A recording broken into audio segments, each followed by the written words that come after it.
please do not interrupt speakers, and please make sure to silence your phone numbers. I'd like to start with our first speaker. I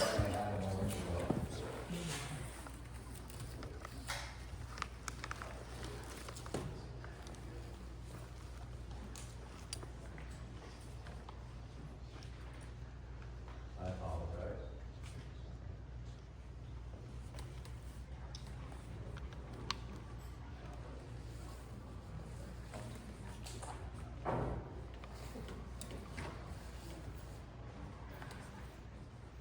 Our first speaker today is David Callard. So Callard, please come up to the podium and present your comment.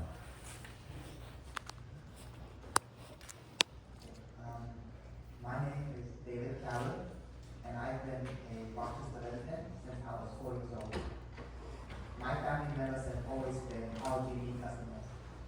I'm speaking on behalf of the Monroe County Workers Benefit Council, a delegated body of low-income workers, and the families throughout the county. I've survived to testify today despite changes that the policies have put my family in. As I grew up near Dewey Ave, one of the adults always walked as hard as they could while the others stayed home to take care of my siblings. They always tried their best to pay the bills to the best of their abilities. Despite that, we had frequent shut-offs in both summer and winter. In the winter, to try and avoid shut-off, we leave the oven door the oven on with this door open all day, all night to let the heat warm us up. My siblings were very young, and they could have taught themselves for us. I was a little older, so I was lucky to only bump my leg once on the door. Eventually, when the power was gone anyways, we had to use a kerosene heater in our living room. When kerosene built onto the carpet, we tried to clean it up to little success. We had to be careful that no one dropped cigarettes burn the house down. PSC and RG&E policies ensured that our experience all this required and will go. When we weren't getting shut off, our neighbors were. When one of us was lucky enough to have our power on, we had kept the refrigerator running with an exception, so they at least had food to eat. At the worst times, they did the same for us. My mom worked overnight as a call center owner and later as a security guard. My stepdad worked with asbestos removal that kept him on the road for days at a time. They both worked as hard as they could. They were always juggling between paying the rent, the car insurance, and the water bill. My mom was forced to put RG&E, the bill, balance on her credit card, and the effects of it lasted for years, making it harder for her to apply for vehicles and other essentials that she needed. She and her husband had to go back and forth putting the bill under their names. Even being on SNAP and heat didn't help them to afford all the essentials. In 17 years, the Monroe County Workers Benefit Council has called on the Public Service Commission to follow your own legal mandate and to quote, protect the utility consumers from the potential abuse of monopoly power, and quote, to protect the rights of New Yorkers while ensuring access to reliable and low-cost utility services. But during that time, the PSC has broken this mandate, choosing to guarantee more than 9% of times on investment for the utility monopolies shareholders, a guaranteed profit. As a result of the state guaranteeing those exorbitant profits for energy monopolies, thousands of hardworking families across New York are drowning under the weight of utility bills. Over 1.2 million are already in arrears. More than 400,000 households face bills. 60,000 of those are right here in this area. But Alvin Grid's parent company, Iberdrola, posted over $6 billion in profit last year, $1 billion more than the year before. And they paid the CEO millions of dollars a year. Instead of standing with the people, the PSC has chosen time and time again to cushion corporate profits. 2 years ago, the PSC approved a $217 million rate hike from RG&E and NYSEG consumers. What still, you have refused to act on the findings of your own audit. You, the PSC, hired an auditor to examine the company. On May 15th of this year, you issued findings.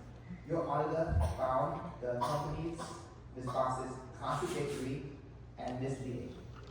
Your audit identified a complex web of holding companies in 10 countries on 3 continents. It found the subsidiaries all sit on each other's boards of directors and buy most of the goods and services from each other, billing us ratepayers of so much more money that we can't even count. It found that the company did not follow many of its own policies and may have misrepresented several programs in the last NYSEG and RG&E rate proceedings. There is a solution, but you must have to take action. So we demand following. First, a permanent year-round moratorium on all utility shutoffs for residents whose incomes are at or below $250% of the federal poverty level. Second, that NYSEG and RG&E cancel arrears for residents whose incomes are at or below 250% of the federal poverty level. Third, that New York State transitions its energy grid to 100% renewable energy by 2030, all being paid for from the company's profits. This rate hike proposal comes in the same year as the federal government has denounced any premise of responsibility for affordable or sustainable energy. It is all a part of a flat abandonment of the U.S. population by its government. Are you calling for that? We will know by your actions. Words are not enough. Follow up on your findings. Act on your own words or expose the mechanism of state oversight itself as a fraud. Thank you.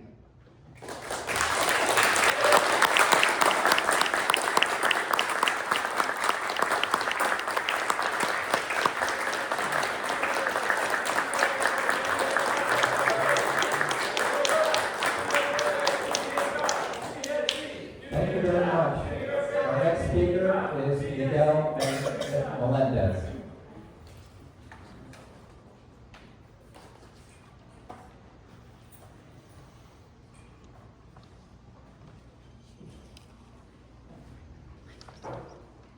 Good afternoon, and thank you for allowing me to speak to you today. My name is Miguel Melendez, and I'm the current president of Rochester City Council. So let me start by welcoming you to City Hall and to our council chambers. We appreciate your presence and you hosting these important hearings here in the city of Rochester. While I oppose RG&E's proposed rate increases for many reasons, I recognize that our community's aging infrastructure does require investment. It is undeniable that our grid is outdated and demand for reliable service continues to grow. However, we must find smarter, more sustainable ways to generate and deliver local energy rather than relying on costly delivery models. I remain committed to working with all stakeholders, including RG&E, to pursue an energy future that prioritizes affordability, innovation, and reliability without placing the burden solely on customers through repeated rate increases. My council colleague, Mike Patterson, is here as well, and we both have actually invited every elected official in Monroe County to join us today to speak at this hearing. We did that because we feel the rate increases are not sustainable. The rate of increase proposed by RG&E will put an even greater burden on many local households that are already strained to the max with higher costs of living. People can't afford groceries, they can't afford car repairs, and they're already making decisions about whether to buy food or medicine. As we get into the winter, these decisions are going to become even harder when folks have to try to figure out how to keep their families warm while also keeping food on the table. I, for one, am particularly worried about those who are already facing these dilemmas. Working families, our senior citizens, and particularly those who live every day in poverty and are feeling the pinch already. Our poorest residents, however, are the most impacted. More of their income is spent as a percentage of their budget on utility bills than those with higher income. In our city, our poorest households face, on a daily basis, decisions of how they're going to eat, how they're going to afford health care. Will they even seek health care? And it's not that there's anywhere else for them to go when it comes to energy. RG&E is the only option. If this massive rate increase is adopted, people have no other source to shop when it comes to buying energy. There may be alternatives to rate cases, though, to rate increases. And I hope the PSC has fully explored ways that the state can incentivize efficiency by our power company.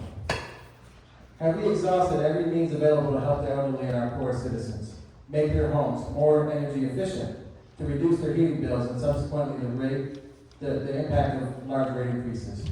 Have we fully explored targeted assistance programs that make sure folks are paying energy bills based on their monthly income, which not only makes it more affordable, but also lessens the burden of the rate increases and their impact on the community? We know that our state government is trying to create more progressive programs related to energy. While these programs help lower our carbon footprint, they do require investment to ensure our electricity grid has enough capacity to power electric vehicles, appliances, etc. Has the state coupled these new requirements with revenue opportunities for the local utility as they make the commensurate investment needed to meet these goals? I'm also very interested to know if we're doing enough to fully realize the renewable energy sources that we have, particularly hydropower.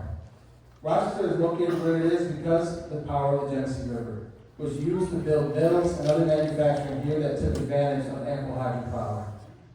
RG&E currently powers hydroelectric facilities along the Genesee River, and I, for one, would like to see those facilities expanded so we can offer more clean, cheap, renewable energy to lower the burden on ratepayers while we also lower our community's carbon emissions.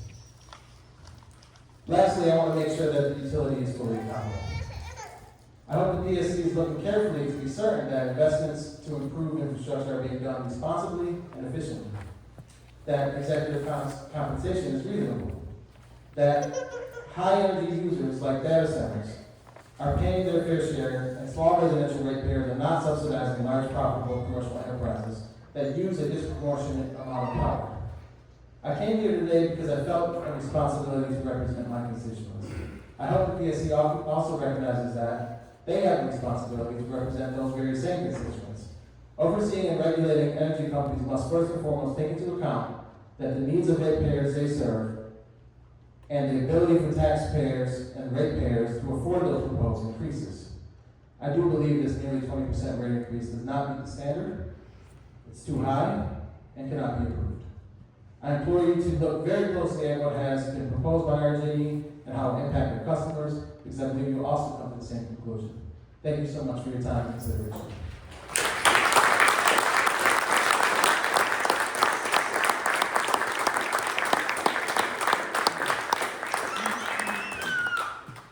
Thank you very much. Our next speaker is Michael Patterson.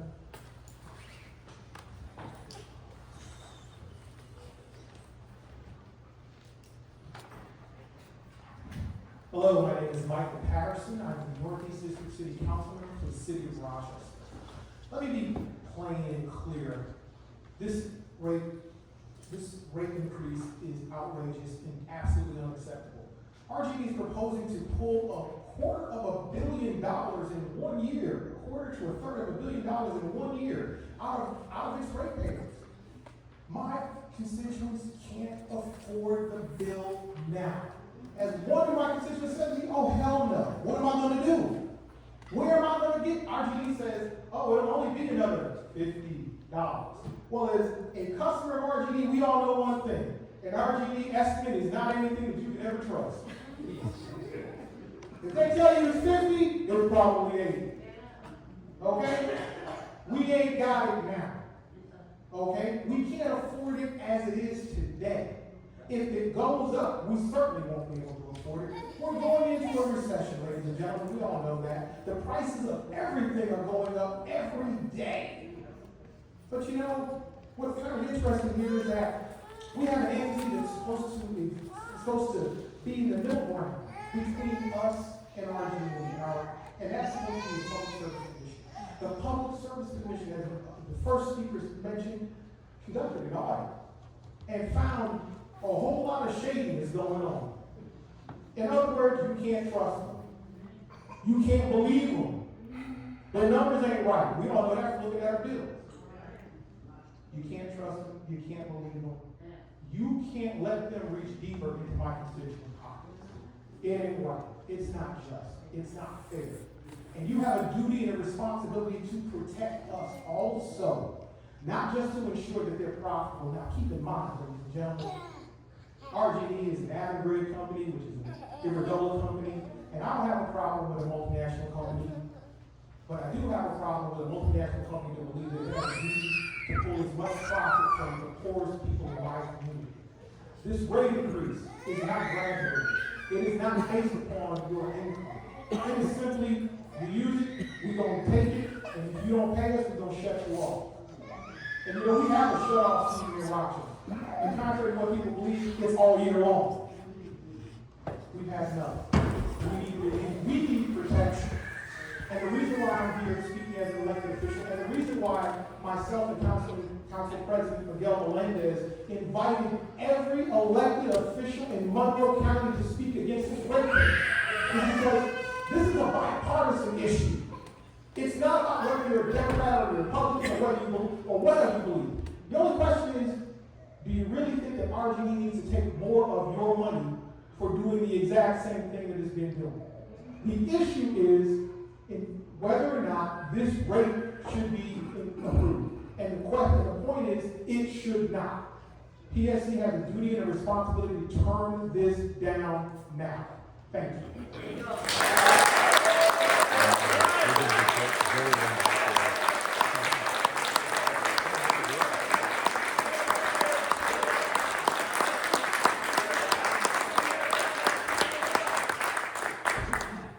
Our next speaker is Will Samara.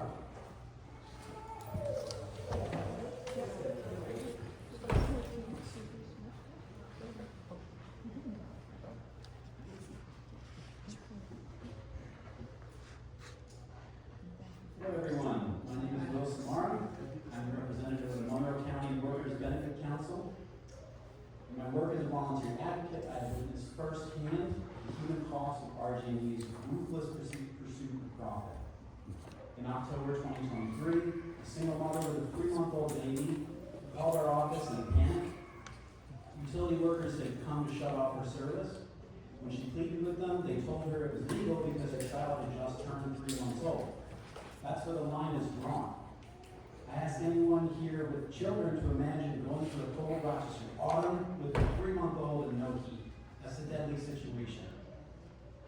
Another case I witnessed came in February 2024. One of our members had just returned from the hospital after having his fingers amputated from frostbite. He told us he was going right back to the same house where he'd been shut off for months. The very condition that caused his frostbite in the first place. I could share stories like these all day. In 2024, RG&E shut off 12,217 homes. Each one represents a family forced to endure the elements. Meanwhile, RG&E reported $143 million in profit the same year. And now they're asking to raise their profit margin from 9.2 to 10%. That's not just unreasonable, it's unconscionable. That is why the Monroe County Workers Benefit Council has clear demands. Stop the shutoffs, make the rates affordable to every ratepayer, and transition to renewable energy by 2030 without raising our rates. Until these demands are fully met, any discussion of increasing RG&E's profit margin shows a blatant disregard for the well-being of the people of this city. Thank you.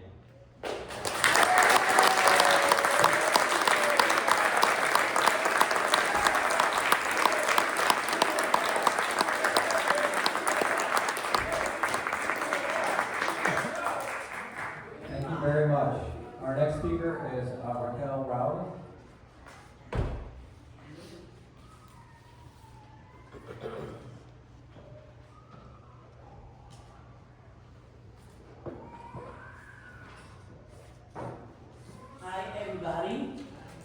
My name is Raquel Rowley, and I'm from Eastern Service Workers Association, 234A3, and I'm here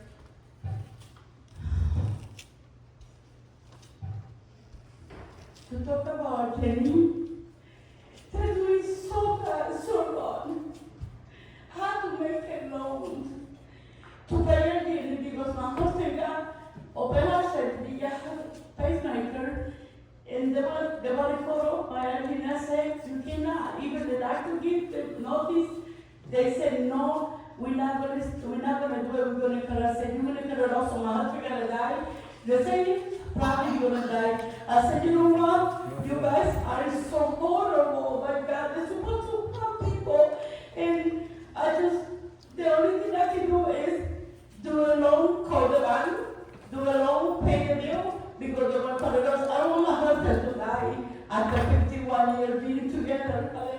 You know? So, I expect RG&E to stop raising and calling a lot of people RG&E. That's really, really wrong. Okay? See you. Thank you.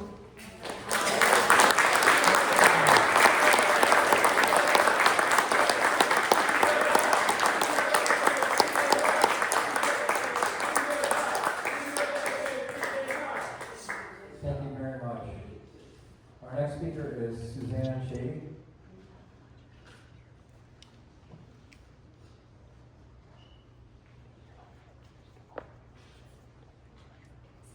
Thank you, Judge, for being here today to listen to us. And good afternoon, everyone. My name is Suzanne Shady. I'm a member of Assumption of Our Lady Church in Fairport, one of the largest churches in Carrington, and also a member of the Advisory Committee of Eastern Service Workers Association for over 30 years. I know I speak for many in my faith community and many in the broader community that I live in that are very, very concerned for the levels of poverty in Rochester and within the surrounding community. This poverty that affects families, children, the elderly, and in my opinion, is at scandalous levels. High utility rates are a major contributing factor that influence families, as we've been listening to share their stories today. Speaking personally, I'm absolutely against RG&E raising their rates. And I believe that we in this community, as well as in the state, have an obligation to do everything we can to try to make life more sustainable and positive for all people, and especially for families. Thank you very much.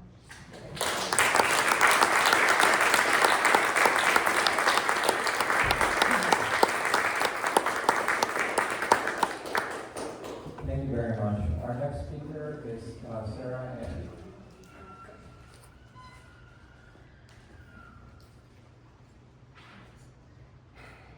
Good afternoon. Thank you for this opportunity to speak. My name is Sarah Hondo. I've lived in Rochester now for about 6 years, but I lived in New York State for my entire life. I remember when I would go every month and pay my utility bill in a building, meeting someone who was my neighbor, who lived in the community that I lived in. That is no longer the case. It used to be that NYSEG, the RG&E employee members of that community, that they actually were members of our community. That is no longer the case. When I moved to Rochester, I started paying my utility bills with Rochester Gas and Electric instead of NYSEG. After a couple of years, they sent me a bill for $3,000. The New York State Public Services Commission has all the details of my case because you actually found that RG&E has overbilled me for over $2,100 over a period of 3 years. My case is not the only case like that. these customers. One for the sake that a few accidental women are an accident. They did this over and over and over again. They would not accept my information when I said, you are wrong. I do not want this money. It took the New York State Public Service Commission to force them to accept the truth and then to pay them back. I second what the voices before me ultimately speak about the struggles that our community is facing. This is not supposed to be here for fire reasons, so. RG&E and NYSEG penetrated on the people of New York State. It is a deep to think that they're coming before you again and asking for more money from us. Instead, they need to be taking their bloated profits and putting it back into our community by upgrading the infrastructure, by refusing to cut utilities off for those who are fragile and always suffering. They need to take their profits and turn it into upgrades, into moving into renewable energy for all of us. I am not going to repeat what's already been said, although I've been a little upset. But this is outrageous. You are supposed to represent us. You are supposed to protect our interests. So I'm asking you not only to do the base effort of that, which is to refuse their rate increase, but I'm asking you to act upon the audit, which you yourself did, the findings of which are horrible. They need to be held accountable. So please, don't give them more money from our pockets, from our communities. Hold them accountable for the crimes they've committed, for the destruction they have wreaked upon our communities. And instead, you have the power. They are under your power. Make them do what they were supposed to do years ago. Thank you.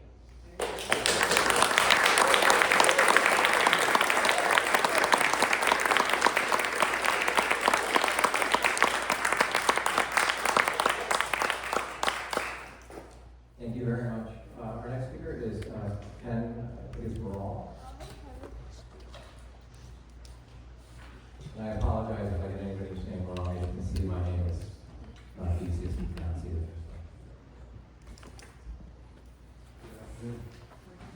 Good afternoon. There's a woman into an operating room, and there were 20 instruments in there. And at the end of the operation, 19, you would say something's wrong if one of the instruments was in a person. It's called res ipsa loquitur. The thing speaks for itself. In this case, you've got RG&E who let Henrietta run out of power. How is that possible?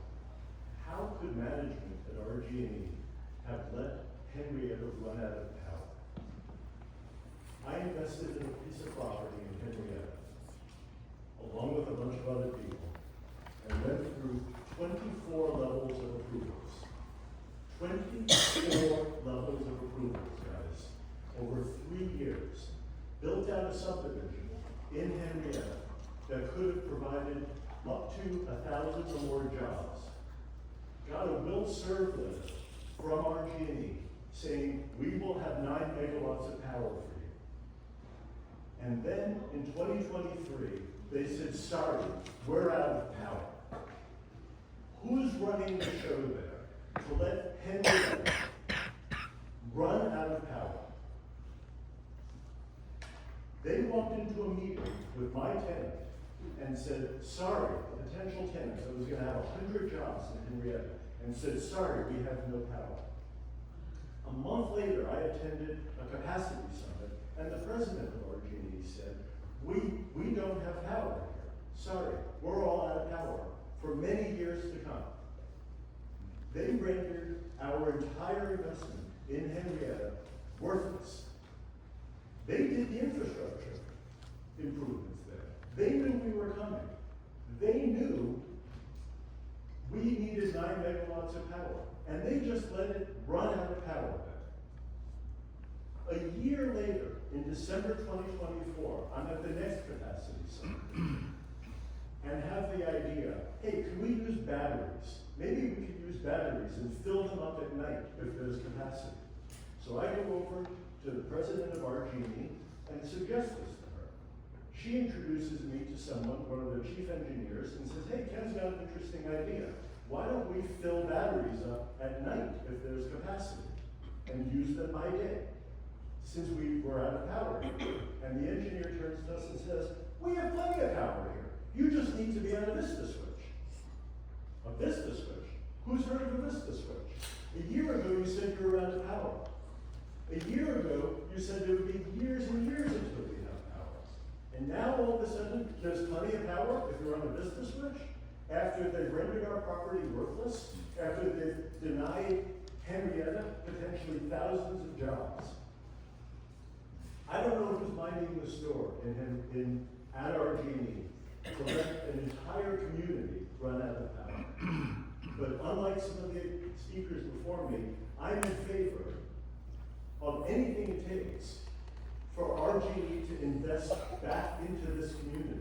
I certainly don't want to hurt the people who spoke before me, and I'm certainly sensitive to that. But we need to invest in this community, and I don't know why we've stopped investing in this community. It's absolutely a travesty that RG&E could run out of power. So I urge this commission to conduct some oversight into how RG&E could run out of power when that's their only job.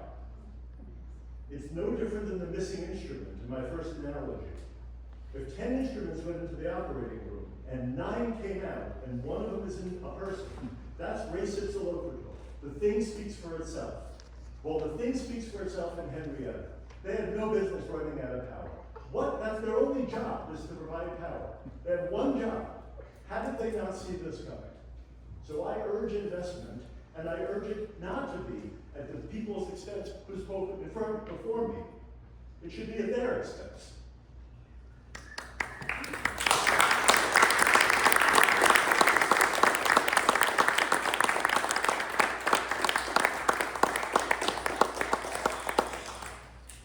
Thank you very much.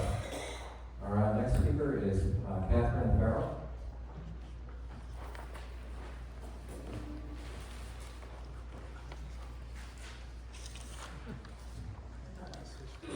Hello. My name is Farrell. I am a resident of the city of New York, and I'm here today as a delegate, a representative of the Monroe County Workers Benefit Council. I have a bachelor's degree from the National Technical Institute for the Deaf. I work full-time as a professional sign language interpreter. I am of the professional working strata, and I am struggling to afford my basic needs.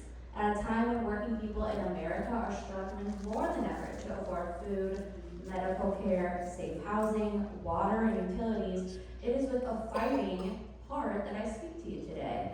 Last time I stood in front of the Public Service Commission, I was in a different situation a couple of years ago. My RG&E bill was affordable and stable.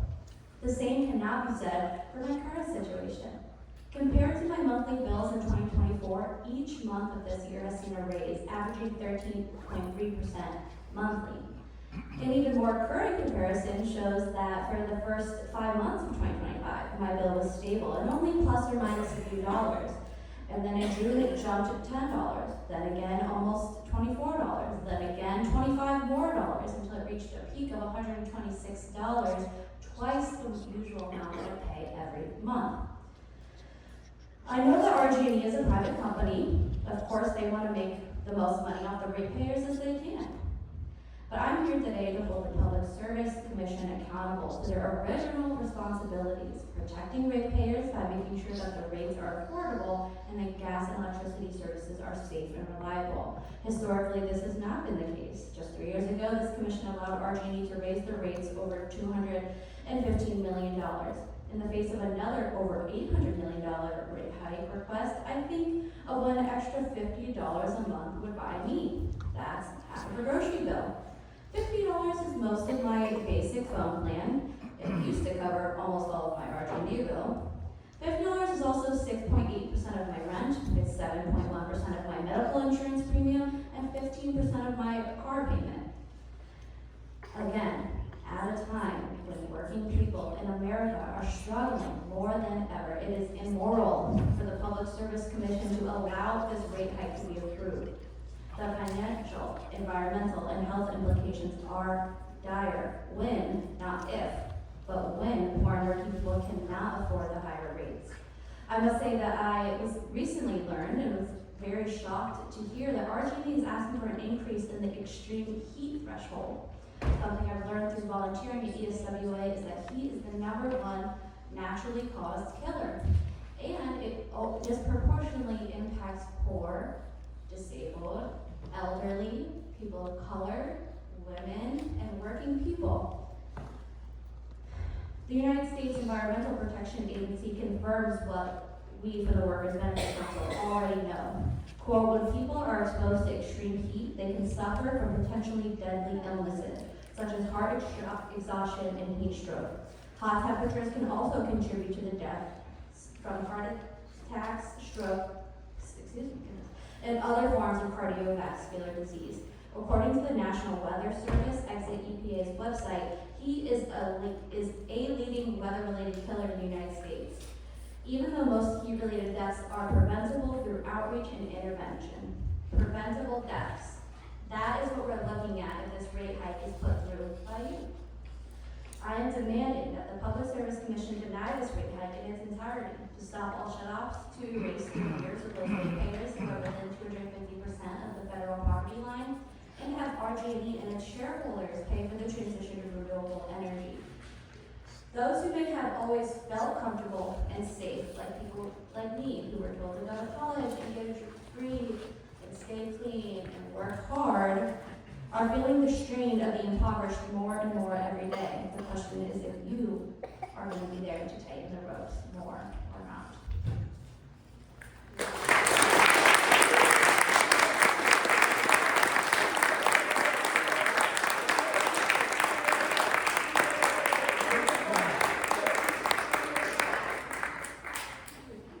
Thank you. Our next speaker is Renee Lebec.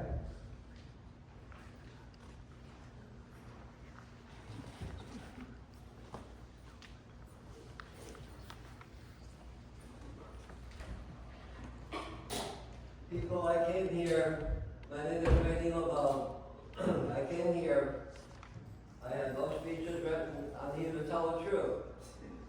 RG&E is the only company here in this area. They have Irondequoit, Pittsburgh, Mendon, Brighton, all these areas. They make more in a month than I do in 55 years. And then where does it go? I'll tell you the truth, it goes in their pocket. They don't care about you, me, or anybody else out here. It goes in their pocket, but yet they want to put more money in the other pocket to balance their bodies out, so they don't walk with a limp all the time. And they call it justice. I haven't gone to high school. I went to 8th grade. But I'm smarter than some of these people that run businesses like the secretary or the treasury or the co-owners of the companies. I use my brain. People out there in the companies, oh, I gotta have an extra cigar. Let me sit in my chair and let the phone ring. Oh, let the phone ring. Oh, I can't handle, oh, maybe I'll transfer you to this company over here. The money is in the pocket. They don't care. But they want more money so they can sit back and relax and stay back in the world. We're the ones that are paying these companies to operate. We should be the ones to control these companies. Tell these companies what we want, not what they want. Like an election. We should be telling the president how to run the country instead of him telling us what he wants to do. The money they're operating on comes out of our pockets. Let's aside, I make $1,500 a month. I'm not afraid to tell you. I give RG&E $300 a month. And by the third week of the month, what am I going to do for food? What am I going to do for my clothing? Well, my grandson needs this. Well, what's what you're going to be doing? And what's going to happen is going to get worse. The first week of the month, you're going to be pulling your teeth out. I don't have any.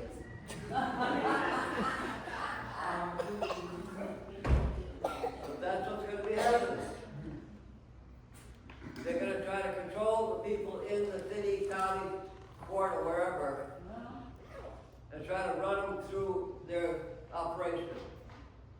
We've got to stand up to these people and tell them what kind of properties they own and what they can do with our money we're paying them. Thank you.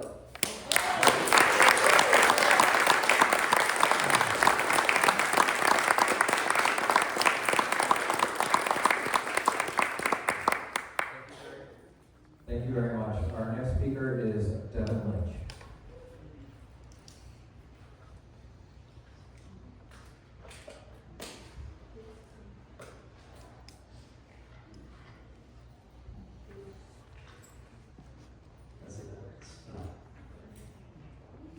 Hello, I'm Devin Lynch. I'm a member of the Monroe County Workers Benefit Council, and I am here to speak on behalf of some of our members. I start with this. My name is Malcolm Appleberry. I have been a customer of RG&E for over 40 years. I have done everything possible to lower my monthly bills, and I've struggled through many years of high bills. My wife and I would tell our children to wear sweaters and use blankets to stay warm during the winter. We couldn't afford to keep our heat on constantly.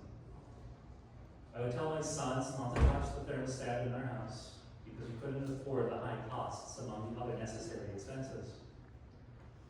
I've experienced shutoffs and have been threatened with them in the past. It's a horrible position to be put in. I know that there are growing amounts of families like mine in Rochester who can't afford to heat their homes. They don't have the resources to deal with these fees, and they struggle because of it. This statement is written to express my opposition to RG&E's proposed rate increase. I live in an apartment complex that uses furnaces that are over 50 years old. These furnaces are not efficient at all and helps lead to outrageous bills. I've asked for a new furnace on multiple occasions, and the apartment complex management hasn't responded with, yes, we'll replace your furnaces.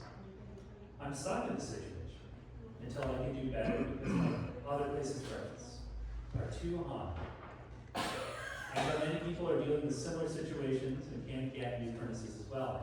I ask you to help me and others by stopping the attempts to raise the rates again. I have another story. A Spanish speaker, so this is translated. My bill is super high and it is really difficult for me to pay. They cut off my lights without letting me know. I have terrible asthma and have to use something for my asthma and they don't care. I'm not working and it is hard for me to pay that amount of money. I don't understand why my bill has to be so high. In April, I moved into my new residence and was paying a bill I wasn't supposed to pay. Please stop abusing.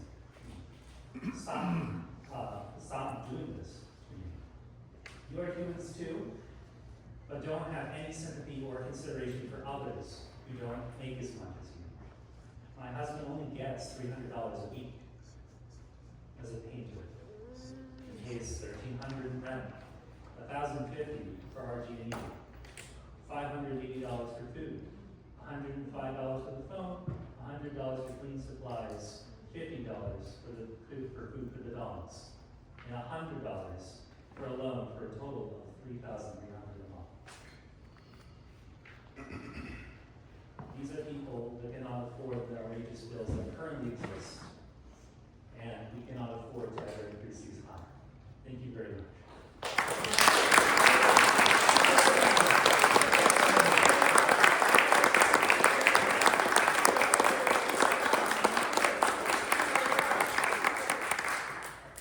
Our next speaker is Jeff Hoop.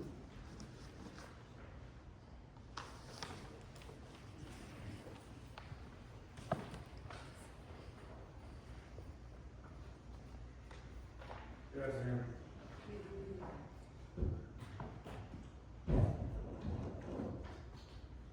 My name is Jeffrey Cook. I'm the CEO of Cook Properties. Thank you for the opportunity to testify today. Like many in the community, I've seen the frustration that RG&E customers have expressed about service, communication, and reliability. Those concerns are real and they need to be addressed. That's why I want to emphasize this.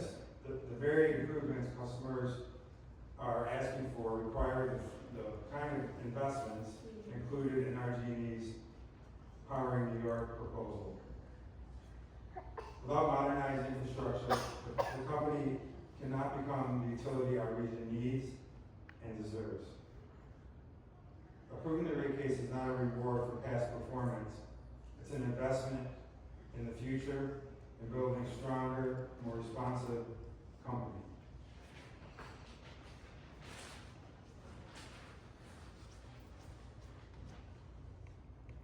Right now, the lack of adequate infrastructure is already stalling housing and business projects that would bring jobs, tax revenue, and vibrancy to our community. These problems will only get worse if we don't act. The $5 billion RG&E is proposing to invest will directly improve asset condition, reliability, and resiliency, while also expanding capacity to meet future demand. I would also urge the Commission to re-examine the current cost allocation rule, which requires the last project to trigger a capacity threshold to cover the entire cost of system upgrades. This policy is fundamentally unfair and counterproductive. It places an unreasonable burden on a single project, even when their contribution doesn't increase the entire load. Reforming this rule is essential if we want to encourage rather than deter investment and growth in communities across New York State. At the end of the day, the case is about more than rate. It's about making sure RG&E has the tools to be a better utility for its customers and for our economy. It's about ensuring that our region doesn't lose out on jobs, housing, and development because our infrastructure can't keep up. And it's about securing New York's energy resilience and climate goals. At the same time, it's important to acknowledge that RG&E is taking steps to improve performance in areas like customer service and operational upgrades. And those efforts show that they are working hard to be a better utility. But real lasting improvements depend on sustained investment. Yes, RG&E must continue to improve. But if we want that improvement, we want better service and reliability, we have to give them the means to make it possible. Approving this rate case is critical step in that direction. Thank you for your time and consideration.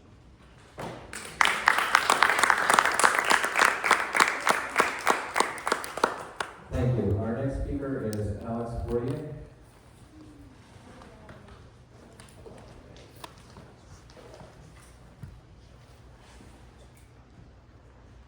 Thank you for taking the speakers today. I'm a member of Monroe County's Membership Benefit Council, and I will be issuing various statements from individuals not able to share them today. The first is from Nehemiah. It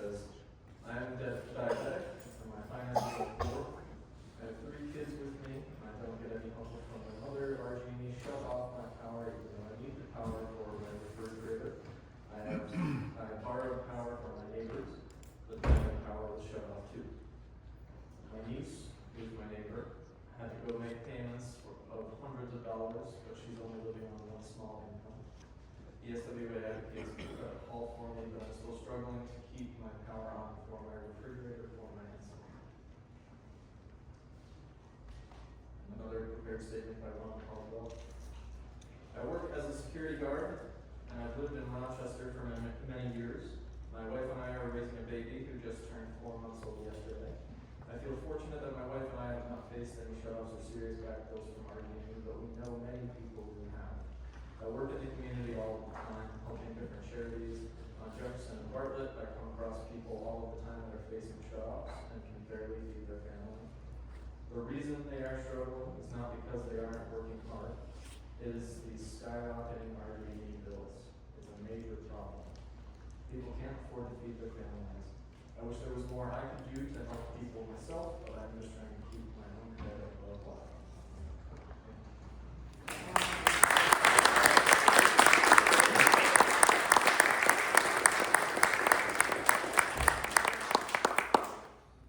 Thank you. Our next speaker is Constance Gordon.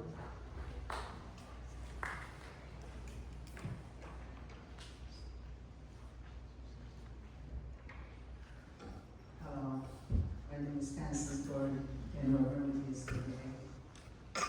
And Judge Lee Hicks, what I think that's important is that because all the bills that people owe for RG&E and the fact that they've taken money from us and they got plenty money, more money, the best thing you can do for us, this entire world, is give us a zero balance. Zero balance. 2026, then we'll all have to start over. Money that they have, let them keep that. Because there's a lot of people that will have to pay back. I heard millions of dollars that they took. I've heard that money they have to pay us. So take that into consideration to try to make it better for us all. And I think that's the best thing that ever happened. Because people who have thousands of dollars, $70,000, they can't afford that. It's too much, it's too high. They're studying the money, studying it. You'll never have nothing. So my thing is, I think it's very important to do that. And I pray to God that God do it for us. In Jesus' holy name.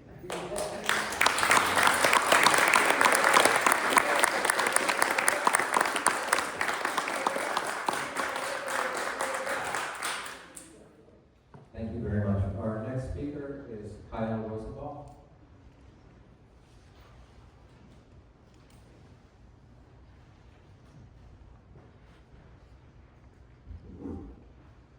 Hello, my name is Kyle Rosenthal, and I'm a resident of Greece in Monroe County. I grew up in Rochester and am proud to recently return, having lived in multiple cities and towns across the country. My professional life has included working with more than 1,000 water, gas, and electric utilities all across the United States, Canada, and the UK. No one is particularly surprised here by the top-line proposals, but we must acknowledge that the utilities, the PSC, and the public all know that the increases presented are intentionally egregious in order to make the negotiated number at the end of this case seem much smaller. It will clearly still be significant impression for many customers even if we drop down to only 15, 10, or 5% increase. Absolutely nothing is warranted. Many people today have already and will continue to highlight the recent findings of North Star's audit. The lines that stand out to me are: the aggregated model does not provide sufficient transparency, efficiency, or accountability to protect the interests of ratepayers. Further, their structure betrays local decision making. In the face of this, to propose an increase in a return on equity is an absolute slap in the face on top of all of the other proposals herein that require much closer scrutiny. There should be no increase to returns, and ideally a decrease, until the absolute basics of running a utility are figured out in our community. I know many people that work for RG&E and NYSEG locally. They're good people who are proud members of our community, helping us through snowstorms and extreme heat, but they're villainized because of the behavior of non-local management. The proposals before you will harm customers and employees alike who themselves are customers and members of our community. In the brief time I have to speak, I'm unable to highlight all that should be brought to light, but other major areas of concern are the raising of the extreme heat threshold for shutoffs from 85 to 90 degrees, and the overall lack of alignment with New York State law requiring a transition away from gas. Numerous reports have indicated that electrification is far cheaper than repair or replacement for leak-prone pipes, but in these proposals, we have little to no data or information about how the utilities are approaching such pipes. We also know that raising the threshold for the shutoff will lead to deaths at 86, 87, 88, and 89 degrees up until 90. We all learned from a young age about the smell of gas, a smell they had to add in for our safety. Maintaining this system or trying to prolong it with hydrogen and other just as risky gases will reduce safety and only serve to increase costs further, when a perfectly good solution of electrification exists. Additionally, property owners and renters in our community are not treated equally in all facets of our energy system. This own body's response to a recent audit indicated that utilities here lack an awareness of the programs that they are supposed to offer under state law. Despite much of their work not being controlled locally, we don't even see the benefits given to other Avangrid utilities in other states, where there is much greater data sharing and collaboration for renters, landlords, and commercial properties. If we want to continue being the state of opportunity, one with lower bills and cleaner and more reliable energy, we will reject these proposals, including increasing return, and ensure that a real transition from gas is put into place. Thank you.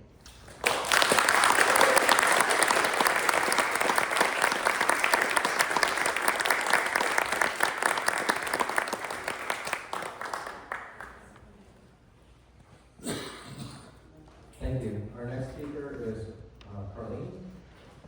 Please.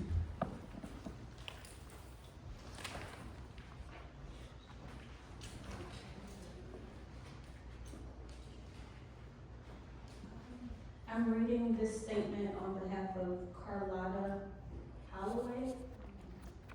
She's not able to be here today, but she is a current RG&E customer. Since the 90s, I struggled with RG&E billing. My son had asthma, and our doctor said that our power couldn't be cut off. That didn't stop the company from trying hard to shut us off. We got help paying parts of them from the Department of Social Services and Rochester Housing Authority, but that still wasn't enough to keep up on those payments along with our other bills. I haven't had RG&E account in my name since 2003, but they still billed me an obscene amount since then. Currently, I owe at least $15,000 in back pay, despite them not showing proof of why it got so high. They don't have any records of my payment or bills that they are willing to show me, so they have absolutely no justifiable reason to inflate these fees so much. Thank you.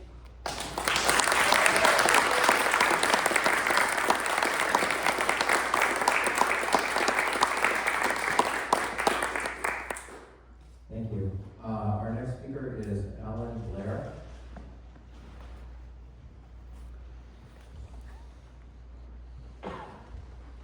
Hi, as he said, I'm Alan Blair, and I'm a primary care physician.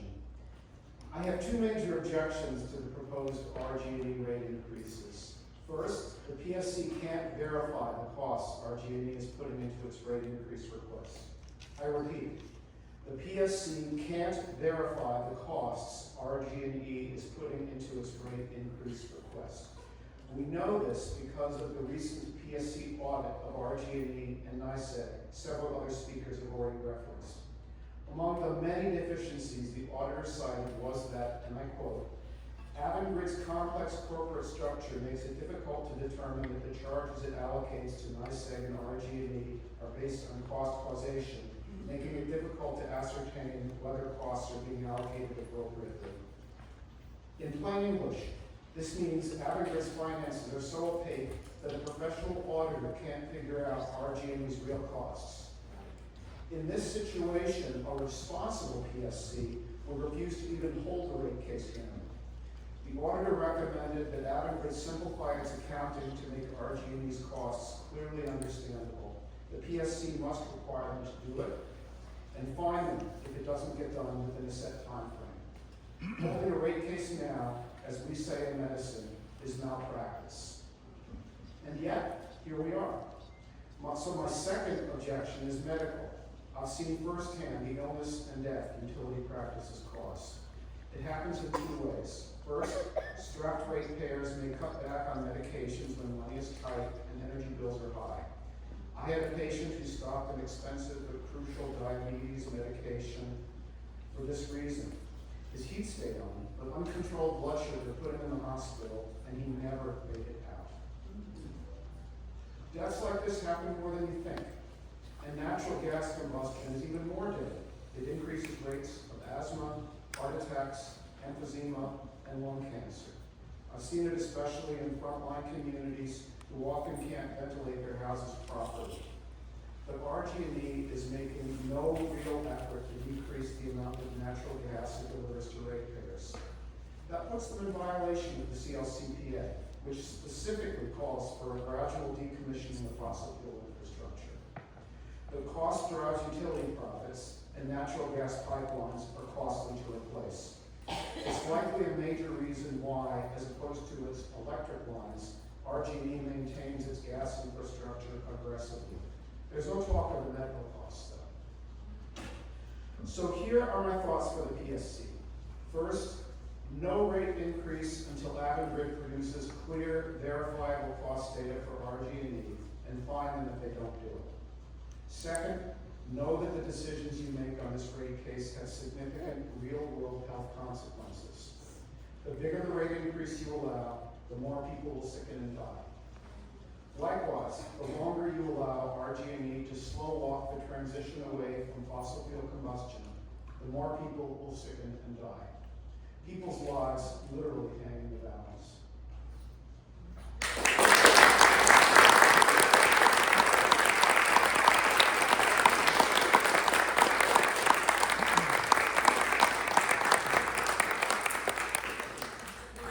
Thank you. Our next speaker is Maria Evans.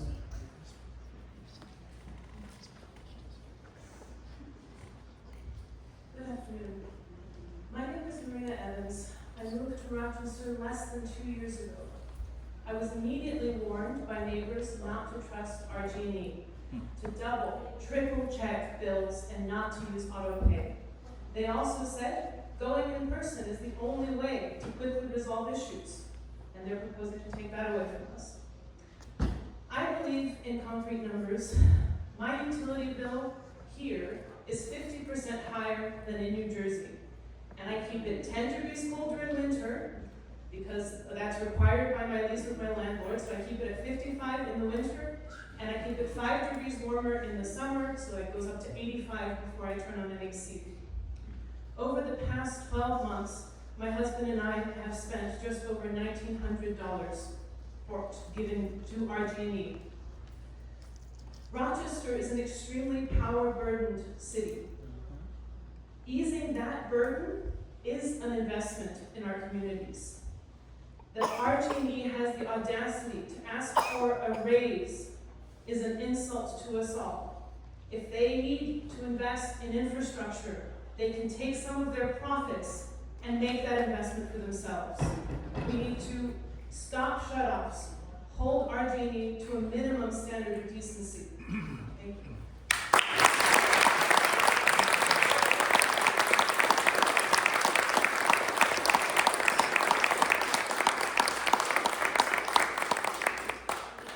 Thank you. Our next speaker is Thomas Marino.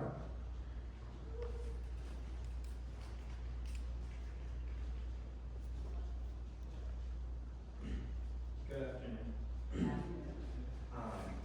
My name is Thomas. I am the Monroe County Workers Benefit Council, and I am speaking on behalf of one of the members who cannot be here today. Her name is Jane, and she says, I was set up with budget billing a couple of months ago in summer. At the end of the plan, they said I needed to pay $900 to get shut off. I had to put it on my credit to avoid that, which ended up maxing it out. Now I can't pay off my entire credit balance. Furthermore, after all of that, they put me on a new budget plan that added $300 to my total bill. I get $2,000 $100 a month from Social Security. With all of my bills, insurances, and my home equity loan of $700 along with other expenses, I can't afford to pay everything off. I've been struggling with paying my RG&E bill due to the rising rates, but with all of this, as well as the new smart meter increasing my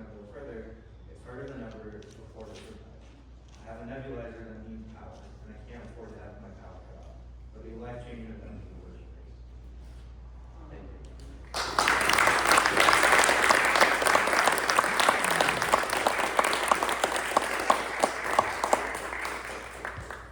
Thank you. Our next speaker is Barbara McMillan.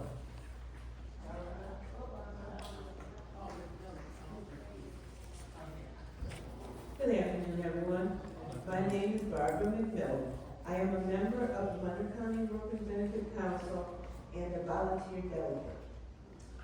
We represent and serve low-income workers, home health aides, etc. It is not okay that we have to appear hearing after hearing to stop the greedy practices that Iberdrola pushes onto the Public Service Commission and RG&E to increase our utility rates. This is a monopoly of greed being forced onto us. A lot of us are on fixed incomes, and our incomes aren't increasing at a rate to keep up with these constant requests for rate hikes. I am retired, but when I was working, we were lucky if we saw a 2% raise in our pay. I have also never served on boards that receive at least 9% guaranteed profit and are looking to possibly go up to 10%. We are tired of having to keep these rates stable enough for those who are struggling day to day to maintain basic necessities of life. There needs to be a cap placed on Iberdrola, the PSC, and RG&E to not be allowed to seek any increases for at least 5 years, and a cap on how much that amount would be. More focus needs to be placed on accountability to the people who are already struggling versus these companies bleeding us dry by pocketing as much profit that they can obtain. We cannot afford price increases of 22 to 34%.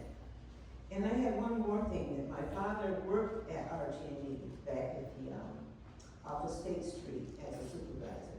And you're hearing now about claims of cancer and stuff like that. Well, he died in 1991, but if he was still alive, he probably would be facing some health concerns that I would be seeking justice for.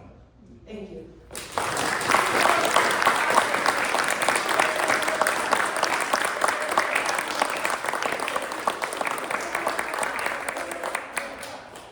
Thank you very much. Our next speaker is Lena Chance.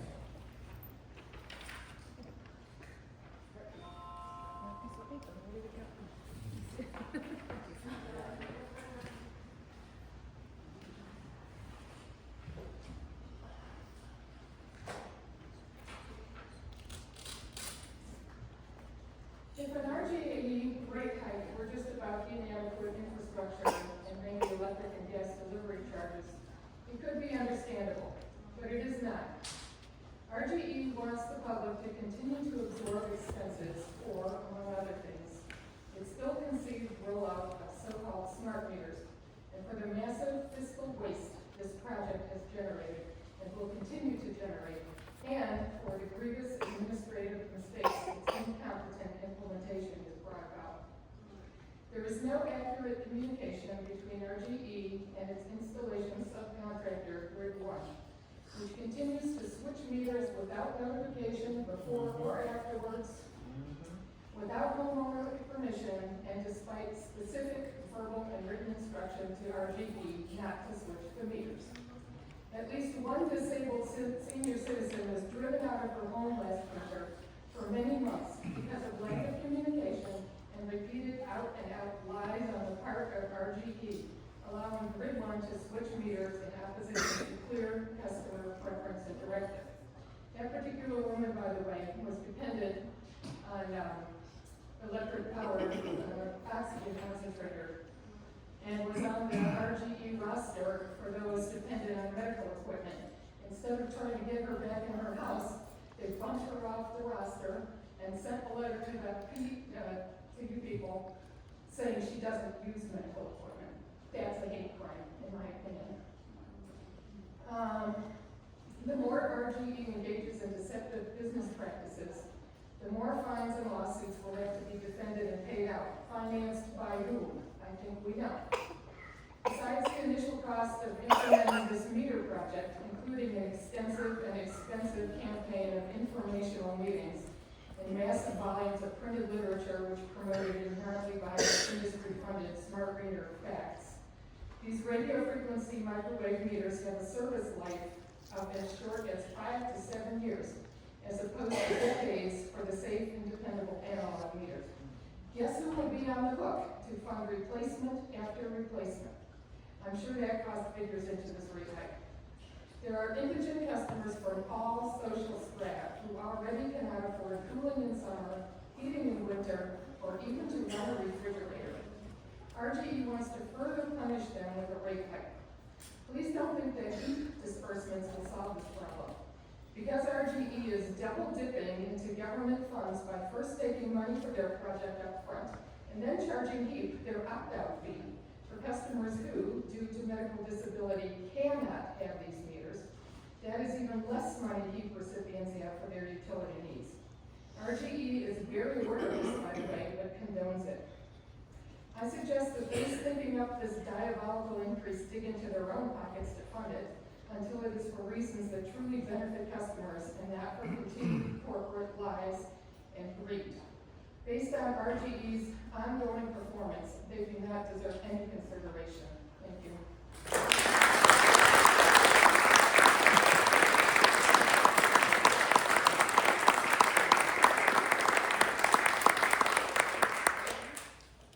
Thank you. Our next speaker is Lisa White, and I'm going to mention the next person after that so they can be ready. I'm going to start doing that. And it's after Lisa will be Kristen Van Horowitz.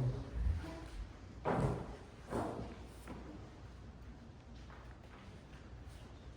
afternoon. My name is Lisa White. I am a current resident of Rochester, New York, and I wanted to mention that I live in a 700 square foot apartment, garden level, half under the ground, which regulates temperatures.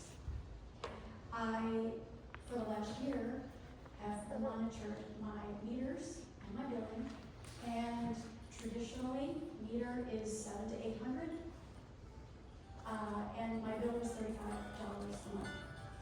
July this year, all of that changed. The meter tripled. It's now over $2,200 for a 700 square foot apartment.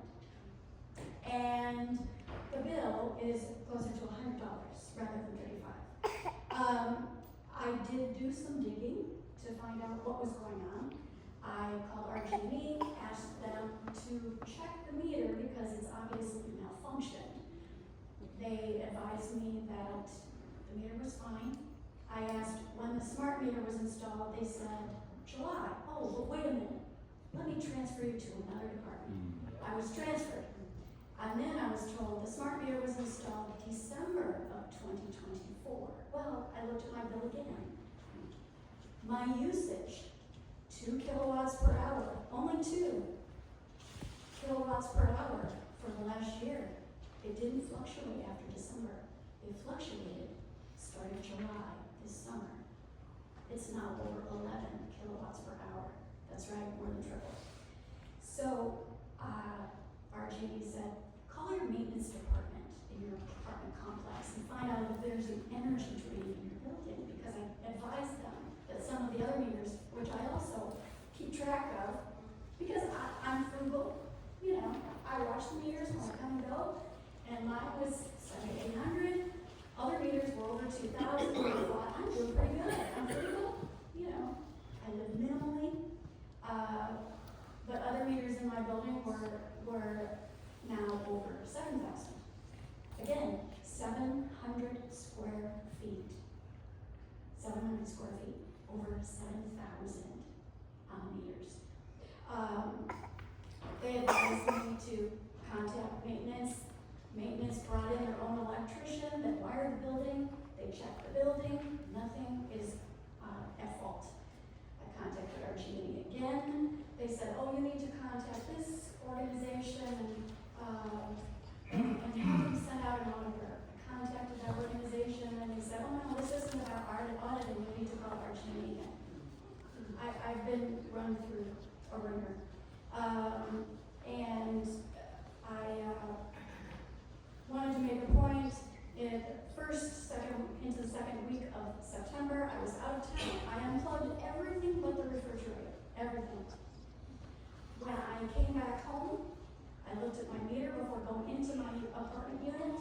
it was over 2,100. Just the refrigerator running, 2,100. Is that really a meter problem? Then I started digging even more. Let's dig deeper. Because you know what? If you think you've hit on a problem, if you think it's because RG&E is sending money overseas, you're only scratching the surface. Let's dig a little deeper. Let's look at data centers. That's right, data centers. Do you know Rochester area has 5 data centers? Do you know who's powering them? You. That's right, you are powering the data centers. I've done some digging into, let's have an example. Louisiana, one data center in Louisiana uses more power than all of the city of New Orleans. More power than a city for one data center. Rochester has more than 5. Why? Why? Do you know this country of China? Look at the map. Data center world map. China has approximately 600 data centers. The whole country of China. Do you know how many the U.S. has? More than 4,000. The state of Virginia has more than the country of China. Why? Why? And guess who's powering them? That's right, we are.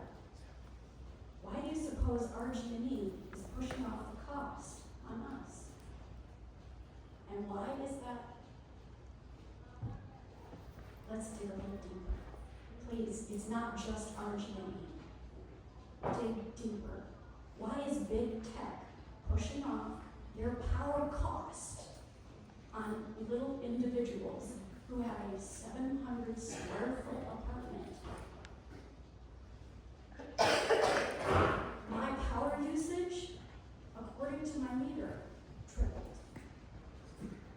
And it didn't. I have not changed my power usage. Again, I am frugal and I live minimally. Dig deeper. Data centers.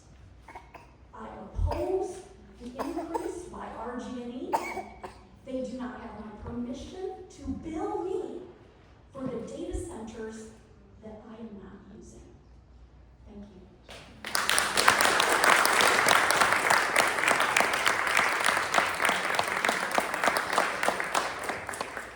Next is Kristen, and then after is Debbie Armando. Your Honor, thanks for the opportunity to share our thoughts here today. You do not have an easy job today. My name is Kristen Ganbogaji. I work at a climate advocacy organization, but today I'm here as a private citizen and a ratepayer. In preparation, I went back and looked at my prior rate case comments. Each time, I start out with an alarming fact about how that year measured in terms of global climate temperatures. Guess what? 2024 was the warmest Rochester on record. That's not a big surprise when we have utility rate cases like the one we see in RG&E and NYSEG's proposal. But why should we expect a different outcome from a gas utility with a monopoly on service? We can't. But what we can expect is that the New York State Department of Public Service and DPS staff actually regulate the utility companies and require them to act in our best interest to ensure safe and reliable service at just and reasonable rates. As a ratepayer, here are some of the things that I think are in our best interest. I think it's in our best interest to divest our ratepayer dollars from expanding the gas infrastructure. We need a safe, reliable grid, but it's too expensive to upgrade our grid while also expanding our gas system at the same time. Rather, we need to be shrinking our gas system by employing non-gas, non-pipe alternatives first. I understand that we cannot have leaky pipes, but why should we replace dangerous leaky pipes with more gas pipes when we have a cleaner, safer alternative in electrification? It's also in our best interest that we stop incentivizing people and businesses to use more gas by making it cheaper the more they use. We need the Public Service Commission to eliminate the utilities' use of a declining block rate structure. and bring this in line with CLCPA. I think it's in our best interest to ensure that clean, renewable energy is accessible to everyone, not just to those who can afford to install the latest clean energy technologies. Utility thermal networks are a great tool in our toolbox, and we should be implementing them in neighborhoods across the state. It's also in our best interest to develop rates that incentivize electrification, particularly for low and moderate income households, rather than asking those who have adopted heat pumps to pay more than their fair share for the electrical grid, which is what NYSEG has found to be the case. Finally, it's in our best interest that we prioritize affordability, not shareholder profits. In both NYSEG and RG&E, 11% of customers are more than 60 days in arrears. Yet enrollment in the Energy Assistance Program for both utilities is below 12% for those who are eligible. And the request for ROE is 10%. I think these numbers are indicative of the company's priorities. The next time I come back to make comments in a rate case public hearing, and I will, I hope I don't have to open with bleak news about our climate future. I think it's in our best interest that we move quickly to implement clean, affordable energy for all ratepayers. Thank you.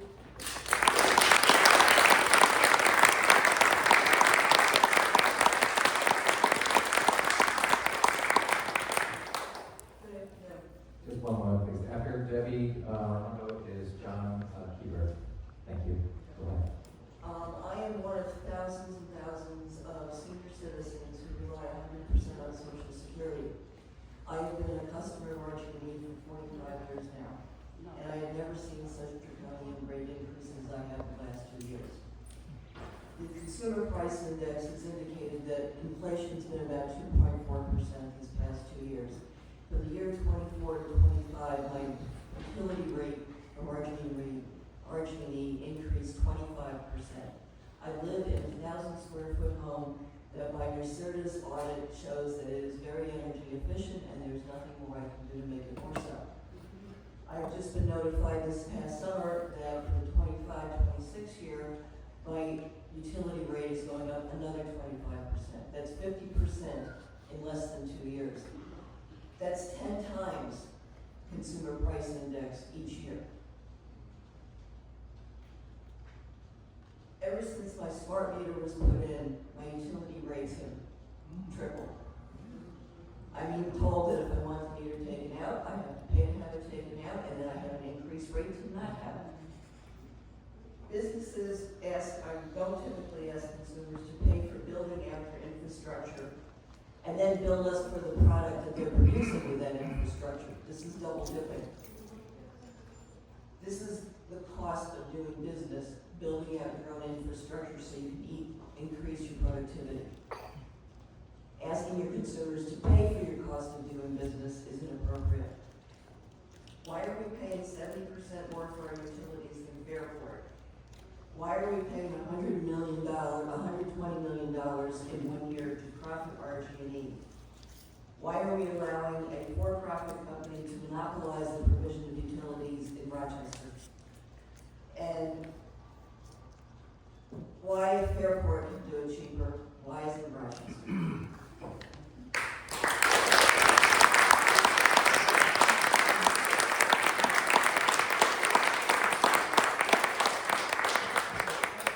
Thank you. Our next speaker is John Keeber, and then Brady Ferguson afterwards.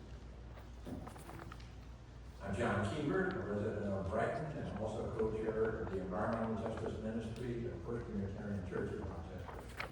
As a long-term resident, I'm very familiar with the perpetual problems RG&E has had with providing adequate customer service. A recent audit found that RG&E was known for providing inaccurate estimated bills. Also, according to the auditor, all performance management activities occur at the on-grid level, not local. On-grid does not develop operational plans to achieve goals related to RG&E. The auditor found that incentive payouts for executives were subjective and not based on attaining goals specific to RG&E. I understand the state has undertaken an ongoing audit of the appropriateness of management pay scales at RG&E and other utilities. The auditor found that on-grid's complex corporate structure makes it difficult to determine if salaries allocated to RG&E are actually based on costs incurred. It is clear that RG&E management responds upward to out-on-grid and out-of-control corporate interests, likely profitability, rather than to the trifling concerns of mere Rochester residents who are concerned with affordable energy after the building. With their obscure cost accounting, it is unrealistic to assume that RG&E is ever acting with the customer's interest in mind. I encourage the Public Service Commission staff to use extreme care and a healthy dose of suspicion when examining the supposed justification for a 36% increase in electric revenues or a 32% increase in gas revenues. One requested cost is the blatant increase in rate of return on equity so that they can send a full 10% of our money off to foreign shareholders. Since the recent audit showed 128 improvements needed, they should be penalized with a rate of return below 9% until they can demonstrate more responsible and more transparent use of our money. Do not reward investors by making energy more unaffordable. Energy affordability is a major concern for Rochesterians, where more than half of the households risk greatly exceeding the recommended 6% maximum energy expenditure. I do support staying on the CLCPA's emission reduction schedules. I support spending money to make renewable heating affordable for everyone and to speed up the renewable connection to the grid. Don't waste money on false solutions like hydrogen or the mislabeled renewable natural gas. Phase out gas infrastructure, not expand it. I basically ask you to prioritize increasing service to customers and not increasing corporate profits. Thank you for the hearing.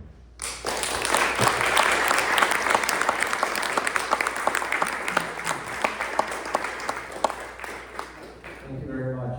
Next we have Brady Ferguson, and then after is Megan Barrett. Good afternoon. I'm Brady Ferguson. I live in the city of Rochester. I'm an RG&E customer. I work for the Climate Solutions Accelerator of the Genesee Finger Lakes region. I want to thank you and the PSC for holding this hearing and for listening to our comments. First of all, I agree with the comments made in opposition to these proposed rate increases. Second, I want to speak about a related and important issue. On my way here today, I had my bike in, I was going down Clinton Avenue, went past City Center. That's where there's an RG&E office. And on the side of the building, facing Clinton Avenue, facing Washington Square Park, there's a big banner. It says, Accelerating Rochester's Clean Energy Transition, RG&E. I wish I could say that this is true. Unfortunately, from what I've seen, if anything, RG&E is decelerating our transition to clean energy. From building out gas infrastructure when we should be phasing out this use of fossil fuels, to trying to come up with ways to mix gas with hydrogen, which will just propagate the further use of fossil fuels, and going against our state's climate law. If anything, RG&E seems to be slowing down this transition when it needs to be speeding it up. Speaking of speeding up the transition and the climate law, that law, this New York State law, the CLCPA, says that by 2030, we need to reduce our greenhouse gas emissions by 40%. Here we are only 5 years out from that goal, and it's looking like it will be very challenging for us to meet it. Now, with this rate case taking us 3 years into the future, if we wait until then, it will be next to impossible, maybe even impossible by that point. So we can't afford to wait longer. This is the time when RG&E needs to put their money where their mouth is and actually accelerate the transition if they're going to say that they will. Now we need them not just to make this transition, but also to make it an equitable transition to clean energy. So that means making the benefits of electrification and clean energy accessible, especially for our lower income people in our community. Those are things like heat pumps, weatherization, more energy efficiency for our homes, rooftop solar, community solar. We need to make those accessible and use them as tools to reduce these already too high energy burdens that we have here. In addition to that, we need just transition as well. That means work like giving people who used to work on projects building out the gas infrastructure, connecting them with jobs in clean energy, like building utility thermal energy networks. That's how we make the just transition. The first person who spoke today said words are not enough. I agree with that wholeheartedly. And in this situation with RG&E saying that they are accelerating Rochester's clean energy transition, we need more than just those words. We need to take action.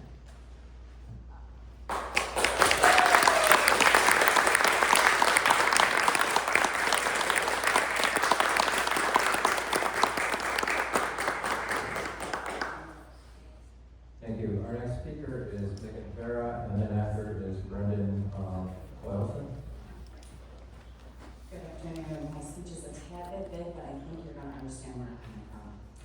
Good afternoon. My name is Megan Farah, and I'm a former member of the Board of Education and a member of the Board of the Bruce Chamber of Commerce. We hear daily about what's going on with our builders and within our school and our constituents. Going with an all-electric, solar, and wind-bringer space option mandate cannot meet the energy demand, and nuclear power remains a decade away. Manufacturers face challenges as baseload requirements cannot be met. The affordability promised by the CLCPA is becoming less realistic, reducing consumer choice.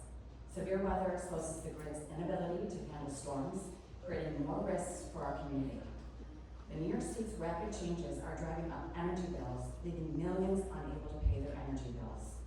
The current plan neglects cost and reliability concerns, which should take precedence. Since 2019, more energy productions have gone offline than online. Mandates have increased, but wind and solar are insufficient to closing this gap. Failed plans continue to dominate draft proposals, and this is just a runaway train headed off the tracks. It was just reported that there has been an 83% increase in electricity demands in our region alone over the past year. Survey data revealed that 71% of our residents want balanced consumer choices for natural gas. Additionally, 82% of our residents believe energy bills are too high, with 64% of our households heating with natural gas. This changes how we are going to cook, heat our homes, drive our cars. 3 different studies estimated that it will cost over $50,000 for homeowners to convert their homes with circuit upgrades. Fracking bans, pipeline denials, natural power plant rejections, and restricted permits are capping gas usage.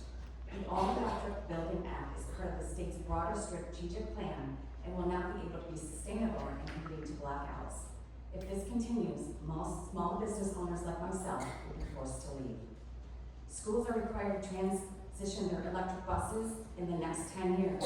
If the state has a feasible and reliable plan in place, how can you force our schools to do this and our taxpayers, but not New York State? For a state that claims they are to be for all of us, these mandates and policies are showing differently, and we need to do better for the people. Thank you.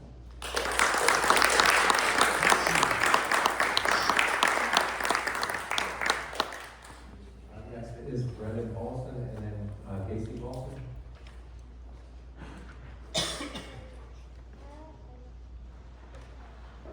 Good afternoon. My name is Brendan Olson. I'm from Bruce, New York.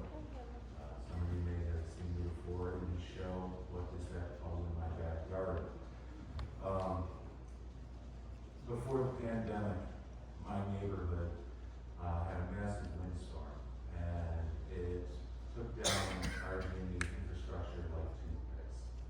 This was in February, I believe, and for the most part, the neighborhood was evacuated while repairs were being made. Just about everything in that neighborhood was replaced, and we would have thought that that would fix the problem. But since then, we have multiple blackouts and power outages with minimal wind throughout every year since then. Personally, we had a transformer in our backyard, not just below. We didn't know to do this. It fed back through our breaker box, and we have our stove in the kitchen, so that was fun. Wrote a report to RG&E to Avon Grid, and nothing really came of that. And then sent some workers out before we got the smart meters, went to open our gate, couldn't figure out how, so then on camera, 3 of them broke our gate down to go check out the meter. But what this kind of brings to question is there's a pattern throughout history that we have been getting more and more garbage service as a whole. And I understand that the infrastructure throughout the United States is breaking down, and we're no exception being here in the Rust Belt. But if we're going to be paying more and more, and we have been, I mean, since the pandemic, the prices just keep going up and up and up. We, as citizens who pay these prices, expect a return in service, a return in quality, and we're just not getting it. To go and ask us to pay an exorbitant additional amount, you could say it's a marketing issue, but we're held hostage. Do we have another choice right now? I think maybe the shareholders should be looking at the fact that municipalities are now looking at other options. And some of those other options are potentially going to be like Airport Electric. We're going to build it ourselves. We'll help out towns that need it. And RG&E is going to be stuck in between a rock and a hard place, figuring out how we get paid when no one's purchasing their service anymore. Thank you.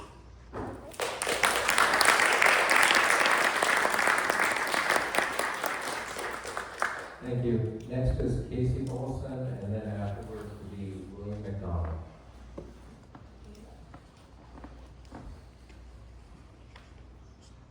My name is Casey Olson. I'm a resident of Rochester.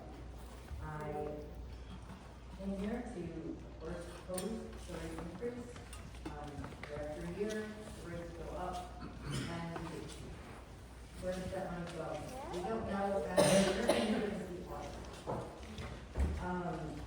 What we do know, according to the financial data that has been released, that 60.48% last year, when it was still deficit, of their income, their net income was given to shareholders as dividends. 60.48%.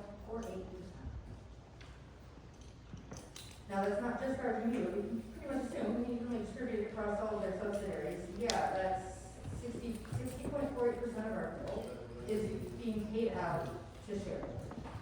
Not going into our infrastructure, not going to their employees, shareholders.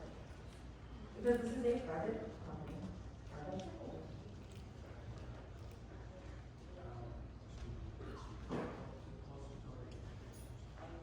Anytime you have something that everyone requires, any energy is required by every building and every person. People die without it, and we have no choice in what company to use. We were given the pretense of a choice in the option to choose an ESCO, which really just opened it up to people getting preyed upon by their local marketing schemes. I'm speaking today to the Public Service Commission. You are called the Public Service Commission, but RG&E, as it is currently run, is not a public service. It is being treated as a luxury. A luxury that we have no choice in paying.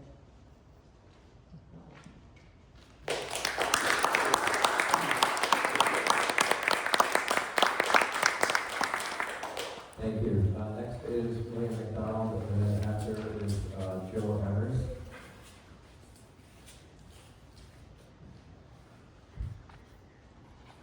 Good afternoon. My name is Bill McDonald. I'm a resident of Monroe County and a customer of RG&E. I also serve as a volunteer on AARP New York's Executive Council. I appreciate the opportunity today to comment on these pending rate cases. RG&E and NYSEG are proposing to raise rates by close to $1 billion. That's $1 billion in 1 year. Not over several. More. For an RG&E customer like me, it could mean an additional $51 per month, a 26% increase for electricity, and a 22% increase for gas. For NYSEG gas and electric ratepayers, their monthly bill could go up by $66. AARP opposes both of these requests. Many AARP members in upstate New York live on moderate, low, or fixed incomes. The average monthly Social Security benefit in New York is $2,002, and many older adults rely heavily or solely on this modest income. Older adults in Rochester and our region have been severely impacted by the cumulative economic effects of COVID-19 pandemic, inflation, growing income inequality, and the significant increases approved by the Public Service Commission in the last NYSEG rate case.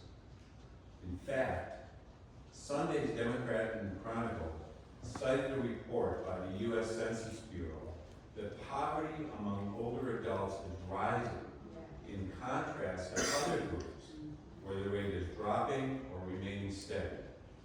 Utility rate increases of this magnitude will only push many older adults deeper into poverty. As of August, according to the latest data available from the PSC website, NYSEG has 110,658 households who are 60 days behind on their energy bills, going over $76 million. I know there's a lot of data I'm throwing out here, but 79,000 termination notices were sent out, and 8,100 households were disconnected due to non-payment. RG&E is in a similarly troubling situation, with 73,000 customers 60 days behind, owing over $90 million. Over 42,000 final termination notices were issued, and 5,266 households were disconnected. Unfortunately, these statistics echo across the state. In AARP's opinion, we are in the midst of an energy affordability crisis.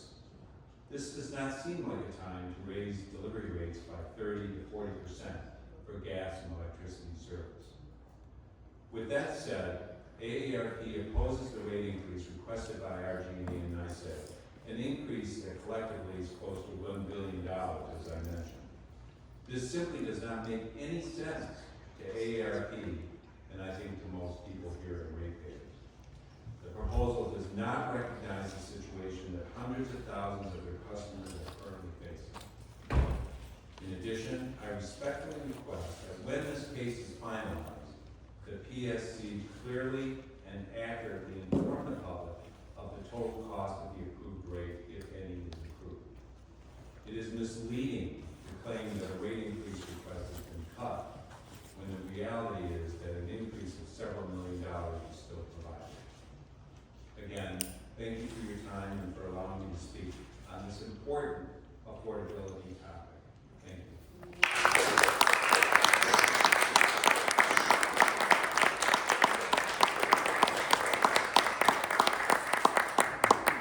Thank you very much. Next is Joe Emery, and then following will be Graham Hughes.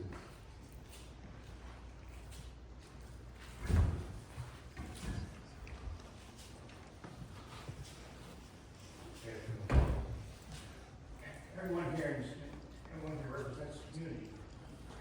For, and that's for family, young, and that's the young.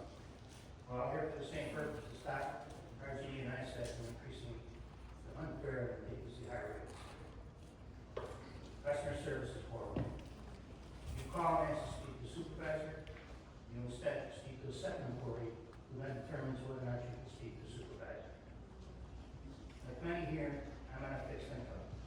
I could go on about these energy companies, but I would just be repeating what others have already said, and I agree with that. So I'll say this. While RG&E and NYSEG have a main problem in this forum, the state PSC cannot escape responsibility. A few years ago, we fined RG&E millions of dollars, and then a few months later, we authorized the rate increase. Recently, we fined RG&E again, and now you're considering allowing a rate increase of over $50 per month. The fines you impose are not paid by the corporation of RG&E. They are paid by the customers through the rate increases you authorize. Your private property. So here's my suggestion. The next time you find it necessary to find RG&E and your NYSEG, and you will, instead of the money amount, order them to reduce the rates of the customer by 10%, don't allow them to ask for raises for 5 years. Then you'll be part of the solution.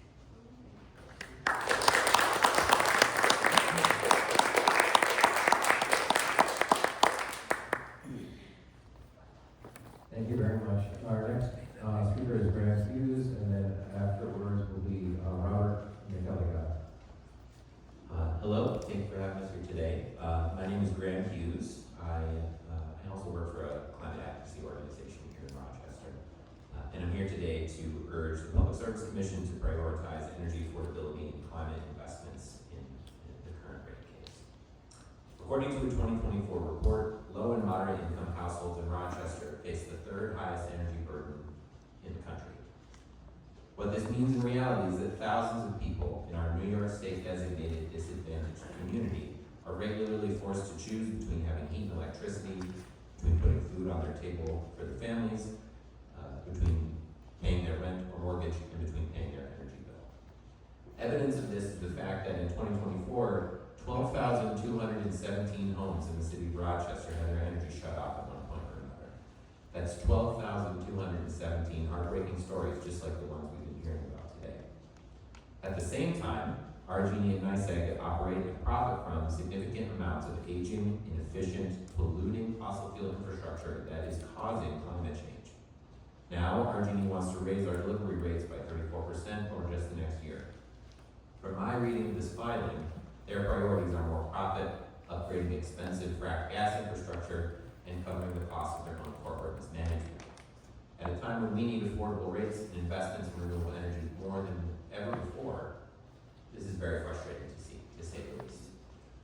There are so many specific changes that need to be made to this filing, and I trust the many interveners around our state and our region will submit all these findings, all these specific changes and more to you in detail.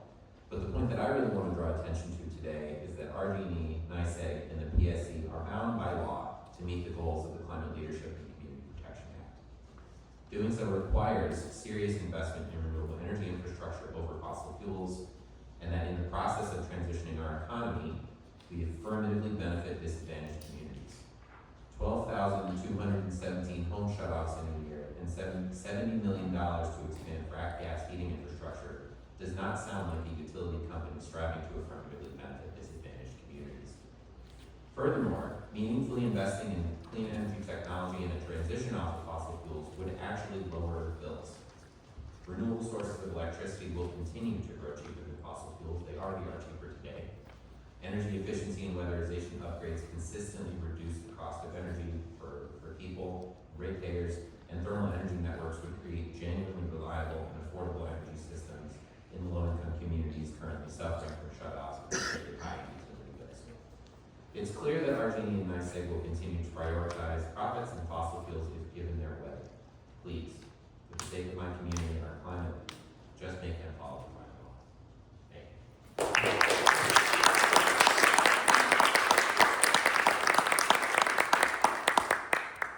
Our next speaker is Robert McElligott, and then next will afterward be Rachel Samar. Good afternoon. Good afternoon. I'm Delegate, I'm a resident of Bates, retired, well, I'm fixing now. Last year I was paying $400 a month on a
don't have an outlet. So they have to fight for their business. If I see my cell phone bill is going up, then I go to another company. I don't have that option here. It's ridiculous that RG&E should be able to request this kind of rate hike and the Public Service Commission would actually entertain it. It just astounds me. Thank you. Thank you very much.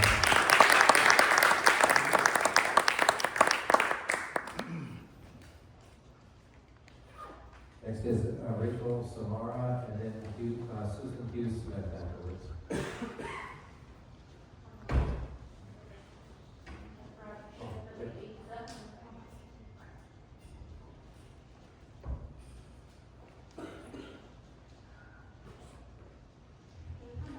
Yeah, why don't we go to Susan Hughes Smith and we'll come back to Rachel.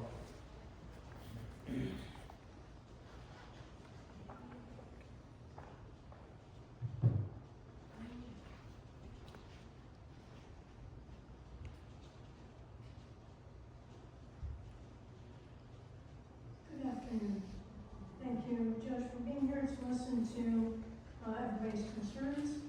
My name is Susan Hughes Smith. I'm a Monroe County legislator, and I came to speak on behalf of my constituents. So Rochester Gas Electric is failing our community. RG&E routinely makes billing errors and takes far too long to correct them.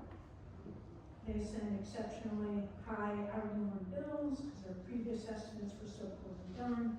And despite their costly, job-eliminating switch to remote metering, some months RG&E skips sending a bill altogether, making the next one twice as high. Billing issues like these are difficult for everyone, and particularly devastating for small businesses and families that live paycheck to paycheck. I note that many of the billing, customer service, and reliability issues we are struggling with in Rochester are also present in Avangrid's territories in Maine and Connecticut. Even though Maine has had this same billing system, this new one, in place for 10 years, they still have billing issues. So I ask you, if Avangrid considers, and I quote, all meter reads to be actual, have they actually established the appropriate technical and operational controls to guarantee accurate metering? The main case does not leave much confidence. I'd also point out that, Monroe County has staff that goes and checks on things like, are gas dispensaries at gas stations accurate, right? What's RG&E doing? Does anybody even actually know what the systems are that verify whether these new meters are operating correctly? It certainly doesn't sound like it. So, what is going on? Has RG&E really evolved into a complex web of corporate structures that obscures information, making effective regulation impossible? We're relying on you, the Public Service Commission, to ensure that the ratepayers are protected. And that is highly questionable, as others have mentioned before me. Your own report found that the company's customer service performance indicator metric reports have been inaccurate. And that during your 23 investigation, you examined and accepted faulty data. Moreover, the report noted that Avangrid's complex corporate structure, this is a quote, makes it difficult to determine if the charges it allocates to NYSEG and RG&E are based on cost causation. This means that in 2023, the Public Service Commission approved RG&E rate hike without comprehending the underlying formula that was being used. So how is it that Avangrid continues to receive rate increases with no comprehensible data, as it is fully within the Department of Public Service authority to ensure that the evidence provided within a rate case is comprehensive and comprehensible? I'm asking you to please hold them accountable. So despite their failings, the utilities RG&E is requesting major rate increases, including asking for a 10% return on equity of 1.2%. This increase on return on equity should absolutely be rejected, and I would echo earlier comments that return on equity ought to be based on performance metrics, including meeting metrics to electrify the CLCPA goals. So we need affordable energy rates and not higher utility profits. I'd like to just touch on a couple other areas. Okay. Someone mentioned the school buses, and they absolutely need to electrify. As someone who has taught public health, continues to teach public health at State University, diesel is one of the biggest triggers for childhood asthma, and those costs, not only is it terrible that the kids are sick, but those health costs are, of course, being borne by the families, not by being borne by fuel companies or anybody else. Electric buses will eliminate the primary source of exposure that children have to diesel. But I'm sure the legislature did not intend to burden the school districts with expensive rates. The utilities need to not assess demand, apply demand rate charges for their electric school buses. There needs to be a rate that would be appropriate. I mean, think about it this way. The utility is getting a gigantic new electric customer. They are taking over an entire energy sector that previously they were getting any profit from. So it seems like there should be a very reasonable electric rate for these types of electrification programs, including homeowners and businesses switching to heat pumps. Con Ed has provided a particular rate for those switches, incentivizing the switch and more appropriately rewarding the advantage that heat pumps play in reducing strain on the electric grid. I got to attend a meeting from RG&E telling us about their perspective on the rate case, and where they at least admitted that part of the costs are for, quote, legacy issues. And, I'm sitting there thinking, legacy issues? Where did all the other money go? Why aren't they upgrading our infrastructure as we go along? I mean, the towns upgrade my road every 10 years. It's new paved every 30 years. But I just went to a construction site in my town where RG&E is finally changing the infrastructure for our streetlights. They're 150 years old. They're running like halogen lights, even though the town's been asking for the switch, right? So we're finally gonna get LED lights. So town taxpayers have been paying this outrageous price just to keep the lights on in the streets because RG&E has been unwilling to invest in upgrading infrastructure. And lastly, I would like to note that I had an opportunity to tour the Independent Systems Operator facility this summer. Very enlightening. Great work being done there. And I asked the folks there, I said, well, if you're going to meet the CLCPA goals, what types of energy sources do you think we need? And they said, well, we need more wind and solar. Particularly needed that offshore wind program down in the city. And that was because when they asked about nuclear, of course, I'm a fan of nuclear, but a new nuclear facility takes 10 years to build. We said, well, so we asked them, what about these newer modular ones? And the nuclear industry told them 12 years. So let's not pretend that nuclear is not cheap. It's very expensive. It is also not coming tomorrow. Wind and solar and batteries are here today. The costs have declined significantly. That's why states like Texas have just gone crazy in investing in them. So we need to accelerate that use. And the large energy users, that are being attracted to our state. Micron certainly, but data centers, Bitcoin, these large energy users are not paying their fair share. When they're given their interconnection fee, no doubt they're paying, however many millions to interconnect to the grid.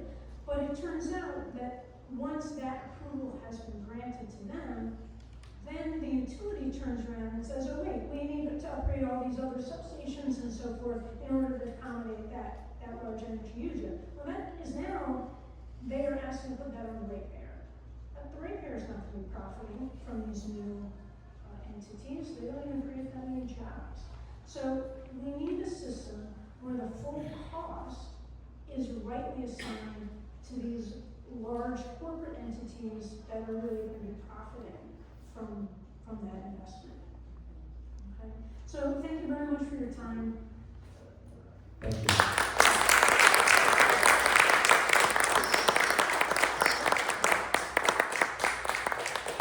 Is Rachel Samara here? She didn't come back. Okay, we'll move on to Andre Evans. I'm sorry. Okay, and then Joe Kohler will be asking.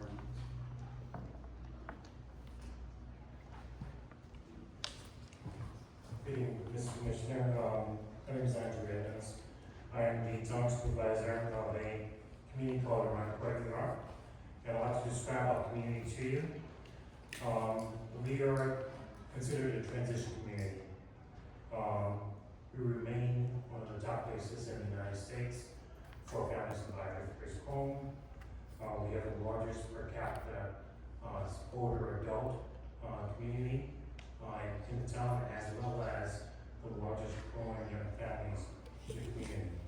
There are only a 2% poverty rate, 14% for older adults, and we're 80% of our residents own their own home or multiple homes. These numbers are, however, much lower than the national average, and we cannot afford this rate hike. What this rate hike does for municipalities like ours is drain resources from municipalities like quality of life to private companies. With the increase in taxes, increase in costs, inflation rate, just normal everyday life standard equipment that municipalities have to purchase in order to keep up and sustain the community. This drains those resources and puts a greater burden on our residents who really can afford it. Just yesterday, I fielded a call from a young single mother with 4 kids owing RG&E $1,300 that had her energy cut, and she's been struggling all year. I think she's working two jobs just to keep up with energy costs and child care. We're taught to strive for the American dream, and I have to agree that Life is closest to the American dream in most places in our community. But we cannot and therefore tax that American dream out of reach, and not have that American dream become a financial nightmare. The rate increase dwarfs the inflation rate. It dwarfs the cost of living rate. It dwarfs all kinds of finances. So therefore, I'm speaking for the 10% of our residents who can't afford this, and about 20% of our residents on the borderline for not being able to afford the quality of life that we're able to provide. RG&E and also all utility payments must come off of the credit reporting system because it can damage families from making that transition from low income to the middle class. The profits that RG&E make must be invested back into the community, into their own company, versus charging the community exorbitant rates so they can pay for their own growth. In other words, there's no bill saying invest 2% of your wealth back in the community for those times that are hard. What we found is that we continually are charged for things like the legislator Hughes said, for things that should have been taken care of many years ago, that shouldn't be the customer's problems, instead of paying our profits outside from that should be reinvested.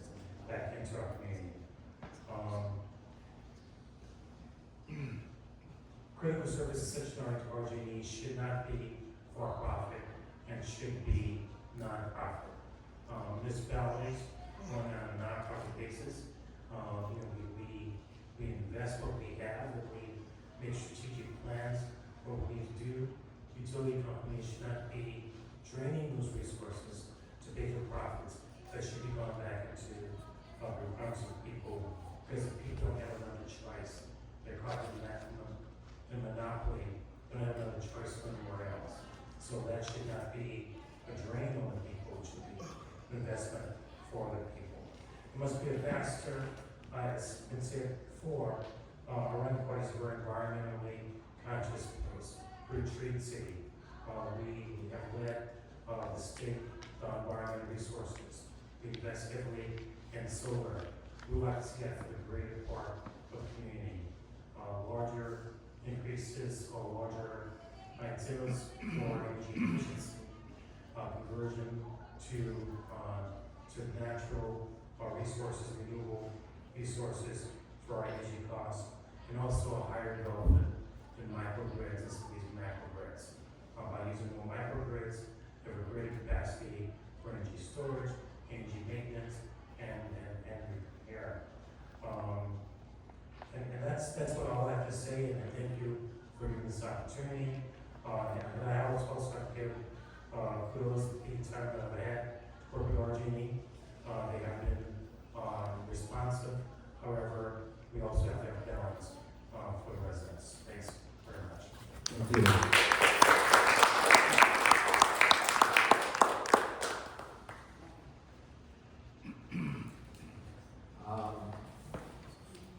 Joe Kohler, and then Lori Love afterwards. And is it Brady tomorrow now?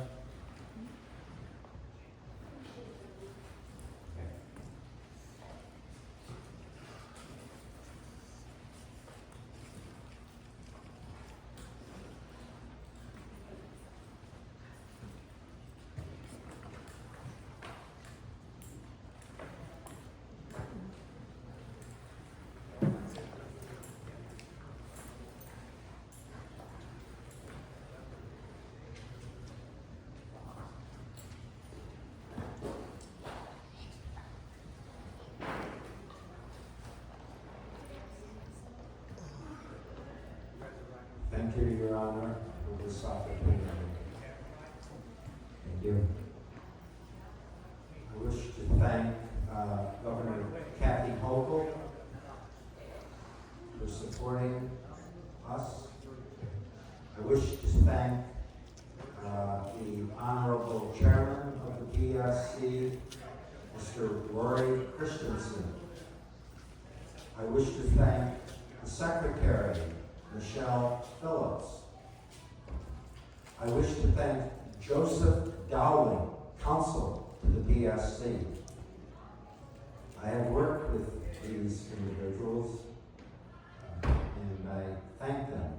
I wish to thank the Mayor of the City of Rochester, New York, Mr. Malik Evans, for this opportunity and this facility. I wish to thank Mr. Scott Dean for his time, his effort, and his guidance.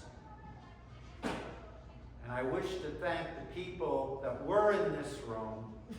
I have been testifying or speaking in public hearings since 1960 in the village of Orchard Park, New York, where I hail from. I am humbled, Your Honor, to be in the company of such intelligent, seasoned, sincere, and truth-tellers. I am the chairman and the founder of the Coalition of Concerned Citizens covering the town of South Bristol, New York, Ontario County, and every county in the state of New York. I'm Orchard Park, New York. home of the Buffalo Bills, go Bills or go home. But, getting back to the point, Your Honor. I have been a shareholder of the Rochester Gas and Electric Corporation since 1960, Your Honor, when I purchased shares. I had to buy them in, in trust through my parents. The shareholders have done very well, Your Honor. Exceedingly, obscenely well. I wish to salute the line workers, the bucket truck guys that come out when our lines are down, Your Honor. I lost a friend just down the road from me when a switch wasn't, it was a live wire. We have good people in the trenches working at RG&E. Your Honor,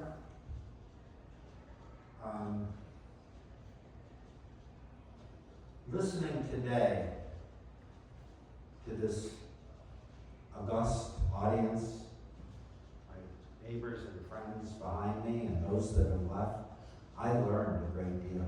I am humbled to be before you, Your Honor. With regards to solutions, I have been, in my community, at Bristol Harbor Village, which I helped build. I'm the past president of the Ski Area Owners of New York State, past president of Bristol Mountain, and an owner, chairman down at Creek Peak, general manager, assistant to the president over in Greene County at Wyndham Mountain. I know the ski industry, and we, like these people that are being shut off and literally polluted by the fossil fueling profit that are being driven offshore to the owners is obscene. That is the kindest word I can use today, Your Honor. I thought I was somewhat alone in this until I got here. This circus of, well, you gotta talk to this one. No, let me put you in touch with this one. They closed the office in Canandaigua. My friend used to run it, the late Don Spence. And I'm telling you, Your Honor, they are obfuscating, duck, dodge, delaying, denying anything but telling the truth, Your Honor. Your Honor, I am in support of the nuclear solution. We've had no problems with our RG&E facility here in Rochester. And let's get nuclear back here, Your Honor, because we have a county not too far from here.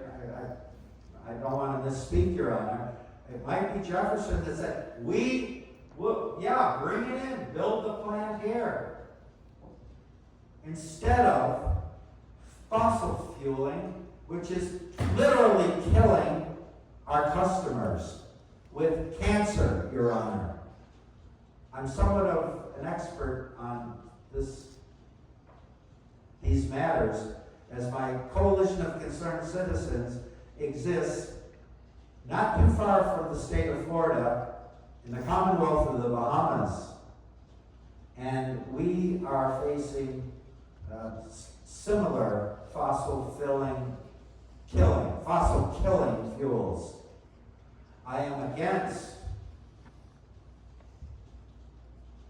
wind power for the reason that, at least in the hills, where I go up to these towers, they have raped, robbed, and plundered the farmers who have signed up. I think we might be, we've retained council down there in Livingston, Steuben, Ontario County. These people are criminals, Your Honor, and they hurt our animals. They're killing our birds. I am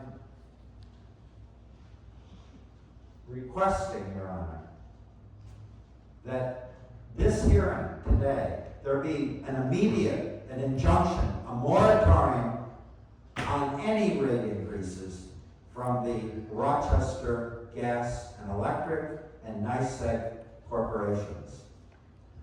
I am requesting the Honorable Attorney General of the State of New York, Letitia James, to step in, Your Honor. I'm looking at counts of criminality, theft of services, false advertising, and quite honestly, Your Honor, stealing from the customers. I'm looking at RICO, Your Honor. I'm calling for an audit, a forensic audit of every single one of their meters. Every Your Honor, every darn one of them. They are not to be trusted, Your Honor. I am calling for the State Comptroller, Mr. Napoli, to do a forensic audit. I am calling for no more shareholder dividends. I'm calling for cuts for executive pay and management. And I'm calling for truth in advertising. Stop lying to us, RG&E and NYSEG. And I've been a customer. My uncles worked for the NYMO in Orchard Park. I've been a customer over in Greene County with, I think I was with Con Ed and NYSEG over there, running Wyndham Mountain. I've been a customer of RG&E at Bristol Harbor Village, which I helped build, and at Bristol Mountain, which I was president of for 7 years. We have ski areas in the RG&E and NYSEG trap. Our greatest cost that we cannot control as ski area owner-operators is power from the rate rapers. Your Honor, I better get to some summation here. Your time is very valuable, and I appreciate you being here, Judge Lacates. These rates are draconian. That's a nice word. They are obscene. That's a nice word. It's the people's time, Your Honor. It's the people's time, and it's about time. Your Honor, I take my seat. Mr. Dean has my contact card, and I volunteer. Oh, my university, Cornell. I'm a graduate of the Business and Hotel Administrations there. I'm a Cornell Council member, and I lecture kind of globally in these matters and law and some other things. We have a consortium of the smart, I gotta be careful, the brightest people in the world as graduates of our College of Engineering, as our College of School of Hotel Administration, and I will be happy to refer to my alma mater I'm calling for an independent study of the whole RG&E organization and NYSEG. And it be done independent for the Public Service Commission. And with that, Your Honor, I thank you. I had some other comments, but your time is valuable. Thank you for your service, Your Honor. Thank you.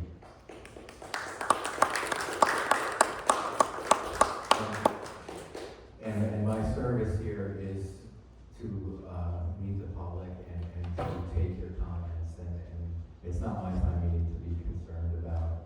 I'm here for all of you. Next we have Lori Love, and then Louis Sabo afterwards. Good afternoon. My name is Lori Love, and I was just wondering if you were aware that you charge each of your customers $1 on every bill you send out. And my question is, there's nothing on our bills that say where that money goes, how it's being spent, how much is there? and you don't detail how many customers you have that you've been collecting from, and where that money is. So I ask that you put the number of customers on your bills, and how much you have collected, and where that money goes. And you should have enough money to pay for your own infrastructure like any other company. Most companies prepare and plan for their upgrades. They do not ask the general public to front them. And I'm just curious why RG&E feels that they have the need to ask us for more. And you do not participate in any of our community events. You don't sponsor any of our baseball teams, or there's no connection. You do absolutely nothing for our community. You don't donate a basketball for our kids. Nothing. And so I say, you are not really eligible for any cost increases. You contribute nothing, you take everything, you don't do any participation in the people that you take from. Thank you.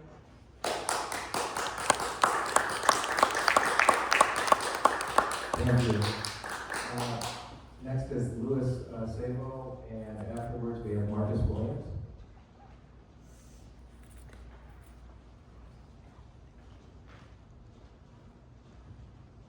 Thank you. My name is Lou Sabo, and I'm just going to keep it short and to the point. I oppose the rate increases. I've made investments. Many people have made investments in making their homes efficient. I bought a home in its original built condition of the 1920s and upgraded heating and insulation, new windows, and I got the star prize. I'm below that curve that you get on your bill every week, that I'm operating more efficiently than an efficient, model-efficient home of RG&E. And I got the second prize. My rates are higher than last year. So we got a problem here. People are investing in making things more efficient. Now, I don't fully blame RG&E and NYSEG. The silly thing of carbon-free energy is going to be efficient and cost less. It's ridiculous. I watched my neighbor who put in nice solar, some kind of newfangled solar system on his roof 3 years ago. They came this year, ripped it all off, and put new solar panels back on. If that's how long solar works efficiently for somebody, then we got some problems.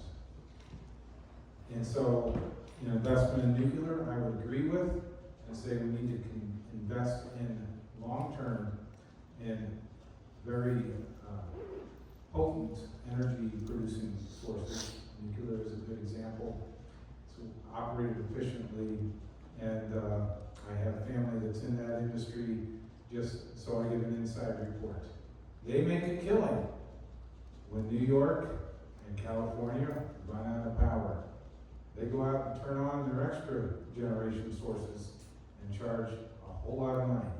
So we have not made any investments in power. We've taken out a lot of, I would agree, coal are dirty plants and they cause health issues, but we have not replaced the 3 power plants that we removed from the Rochester area with new power generation. That limits our growth opportunity, and I see the 2040 goal in our energy efficiency achievements is to use less energy by 2040 and use less carbon-based energy production. So what does that mean? Either shut off power or people need to leave the state. Because if we can't generate, we're going to be generating less and using less electricity by 2040, then somebody's going to be shivering, dead, or not here in this state. So I would agree that the investment in energy needs to happen, just not in these renewable sources that are very expensive. And in that area, the heat pump systems that I've heard about from different people that I interact with, put them in $20,000 to $40,000. That's not an efficient solution. And cutting out another source of energy, natural gas, which is very clean burning, on new efficient furnaces is one of the most efficient ways to heat our homes in a cold environment. Electricity and heat pumps may be great down south, but up here we get cold weather. And turning on that electricity demand, which we can't meet in the city of Rochester, in turning it up, actually making people be all electric based, we're gonna have higher rates. So RG&E and NYSEG, I don't agree to the rate increase, and I agree with the other people that asked for closer examination of how they're maintaining and recording their profits and reinvesting in energy sources in our city and in our region is an important thing to do. Thank you. Thank you.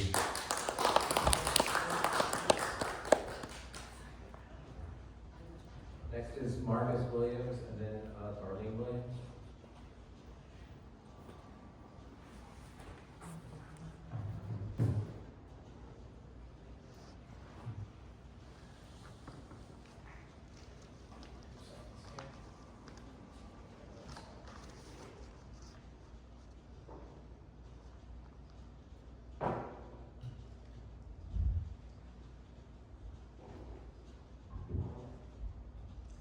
All right.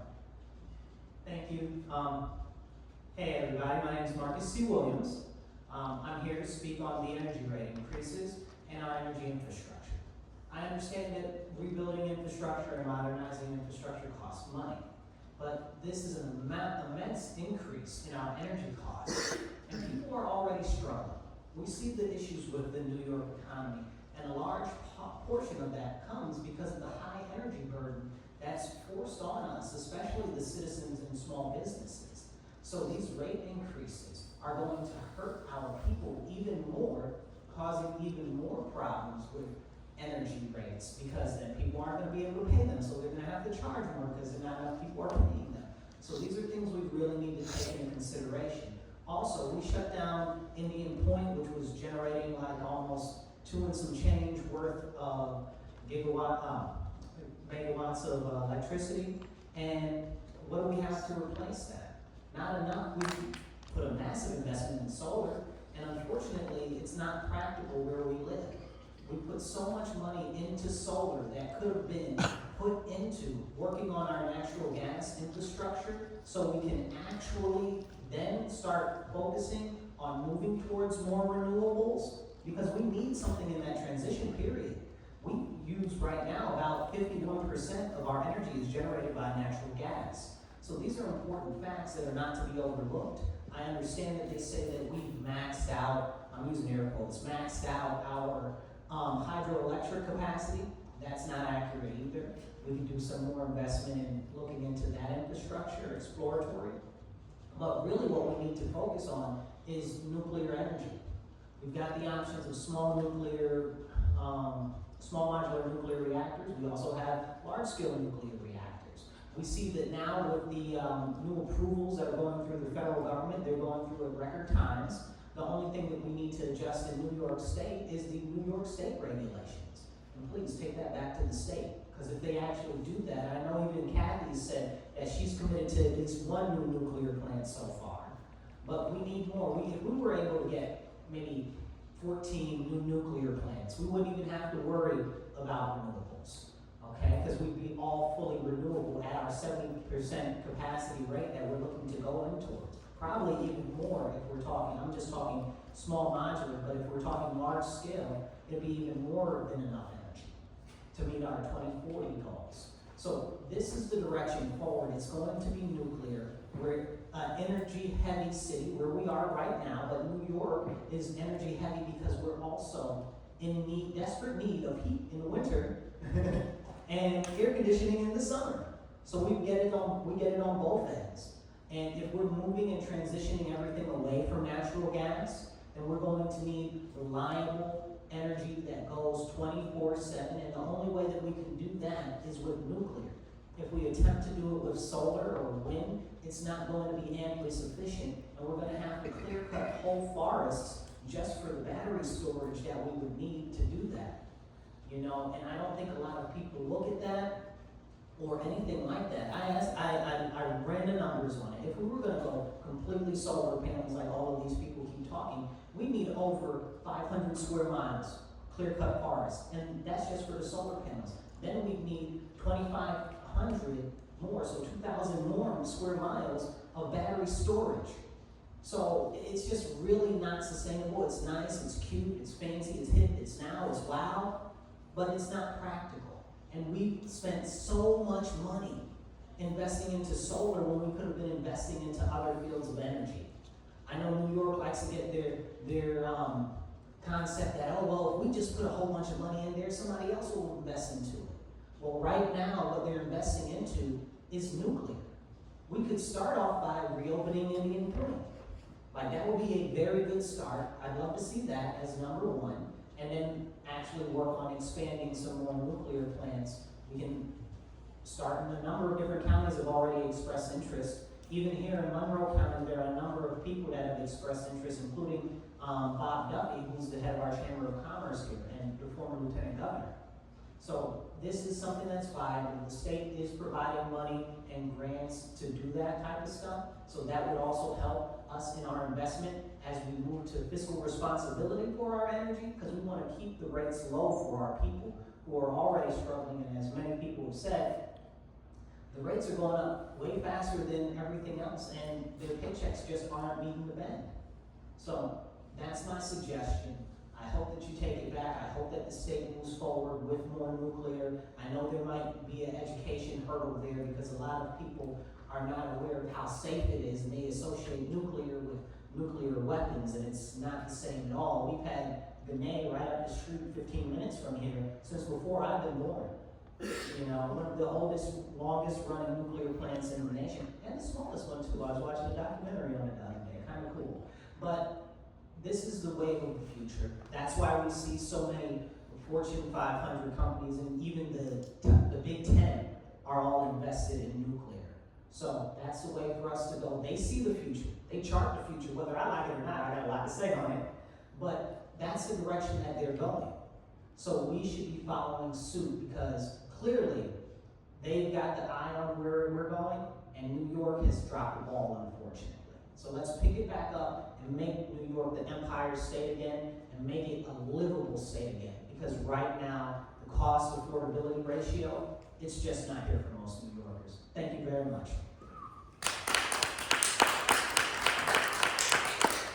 Thank you. Our next speaker is Darlene Williams, and then Mike Pritchett. Thank you for having me. My name is Darlene Williams. I'm just here as a community member. At this time, RG&E is proposing a 22.2 rate hike for natural gas and 26% for electricity. RG&E is constantly proposing rate hikes, with the most recent approved rate increase for electric and natural gas delivery went into effect May 2025, which was part of a 3-year rate plan approved in October 2023, with a new rate case filed on 6/30. All they do is constantly request rate increases. I am totally against any rate hike for the utility due to Americans are experiencing rate hikes in every facet of our lives at this time. Food is up over 3%. Car insurance increased 12% in 2024, 17% 23-24. So that's compiled. Homeowners insurance has increased like 70% in the last 5 years based on the Consumer Federation of America. Healthcare has increased 7.5% in 2024 and was up 17% in 2023. And we're not even going to talk about how much rent has increased or the cost of living since COVID. It's crazy. Every aspect of our lives are incurring higher costs, even more higher costs, clothing, necessities, just due to the tariffs of the new administration. We all know who suffers the most with all these constant increases low-income and middle-income households. RG&E has been experiencing record profits in 2024 to the tune of over $120 million. This company profited despite the crisis of having shutoffs, tripling to over 13,000 households from the previous year, households and businesses from the previous year. Not to mention, based on my experience, the customer service reps are very cold and abrupt if you call them trying to seek any type of relief or assistance. We live in a very cold world now, and it's about to get colder for a lot of people if this rate increase goes through. And the average salary for the typical American worker lucky enough to get an increase only ranges from like 2 to 4%. And Social Security is contemplating a 2.7% increase for 2026, which nobody's gonna see that because of all these rising costs. That's gonna be eaten up plus more of your income. Seriously, I don't know what's happening in this country. We have to fight tooth and nail to have anything left over out of our income for any type of pleasure or enjoyment. You know, to buy a birthday gift maybe for your grandchild. People sleeping in their cars because the cost of housing is out of control. Struggling families, how can they pay all this and pay for college and save for their retirement when expenses are superseding your income growth at alarming rates? As a senior citizen, I vehemently object to another rate hike by RG&E. It's so obvious that RG&E could care less about people, they care more about profits. This year, July, August, September, my bills were over $335 a month. Those are summer months. What is it gonna look like in the winter? I'm gonna have to get a second job. I'll be 70 next year. I'm gonna have to keep working. I got a slogan for the PSC, because it's the Public Service Commission, not the Profit Service Commission or the Business Service Commission. Take it from Nancy Reagan, honey. Just say no.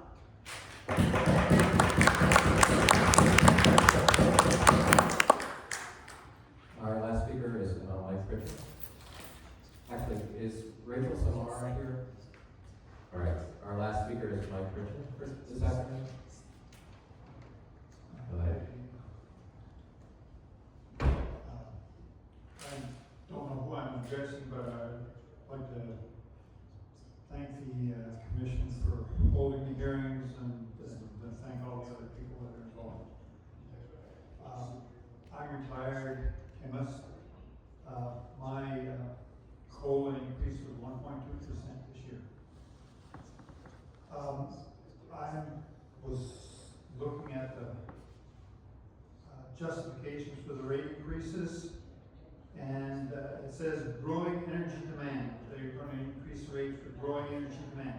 Well, if you have growing energy demand, you should have growing revenues and not need a rate increase to cover it.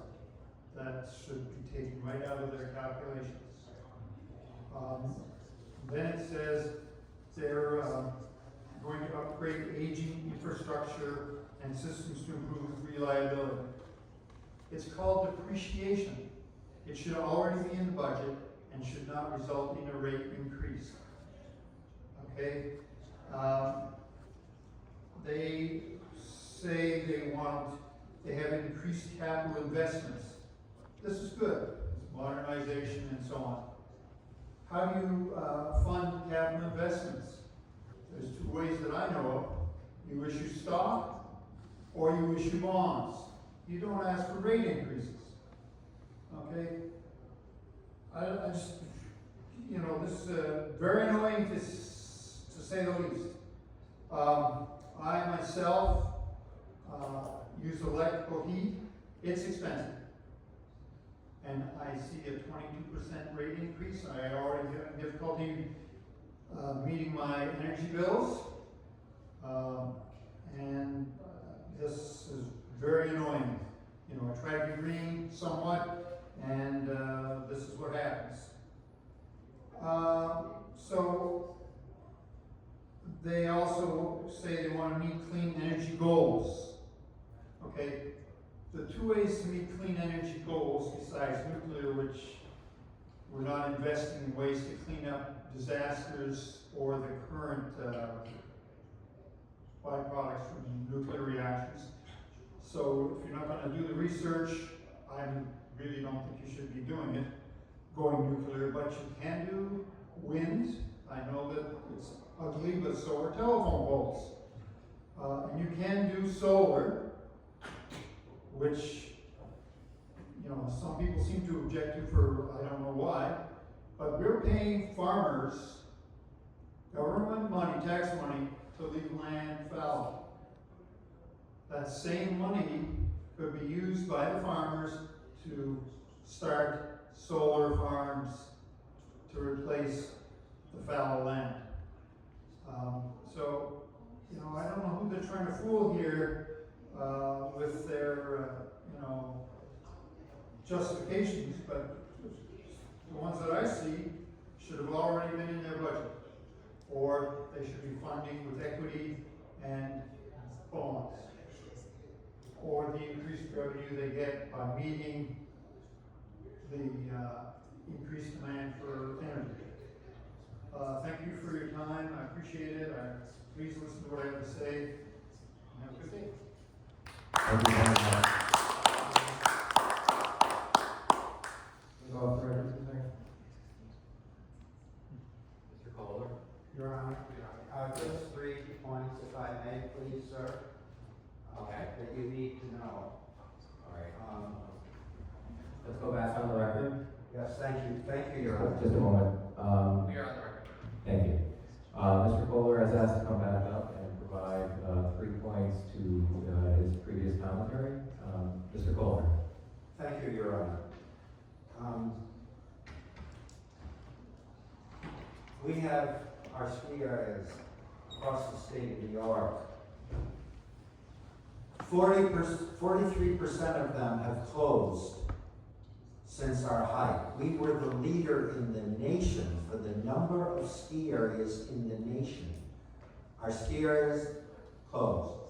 I know the mortality list. I worked at whatever, some of them. Number 2, I am out of the jurisdiction, out of a modest condo at Bristol Harbor, I don't know, 1,500 square feet. Months at a time. I'm out, I turn all the electric off. I mean, everything off, Your Honor. I'm still getting bills from the Rochester Gas and Electric Corporation. Huge bills. What for? And lastly, human life and limb at Bristol Harbor Village, Building 1. There's these antiquated, huge transformers and power lines that come within a few feet of our building. 3 years ago now, a roofer's up on the roof. I hear this boom. I mean, it knocked me up, didn't knock me out of bed, but I go out. The man was almost knocked off a flat roof, Your Honor, by the blow up of the transformer at the Rochester Gas and Electric that is a few feet away. And this has happened repeatedly. And I have gently, respectfully reported it to the crews. Well, they're blaming it on the squirrels or the chipmunks. Well, it must have been a squirrel got in there. We get a lot of false promises. Yeah, we're gonna do something about it. Does somebody have to die for RG&E to do something? Thank you, Your Honor. Thank you very much.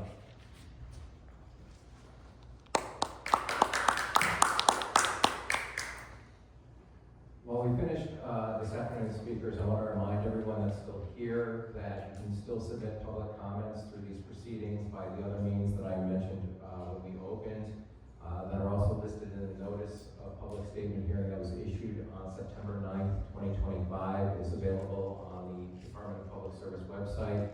Also, our customer service representative, Scott Dean, has that information available out at the desk. I'd like to thank everyone for their time and attention, and to the members of the public that appeared today, even though those that have left. Your participation has been fabulous.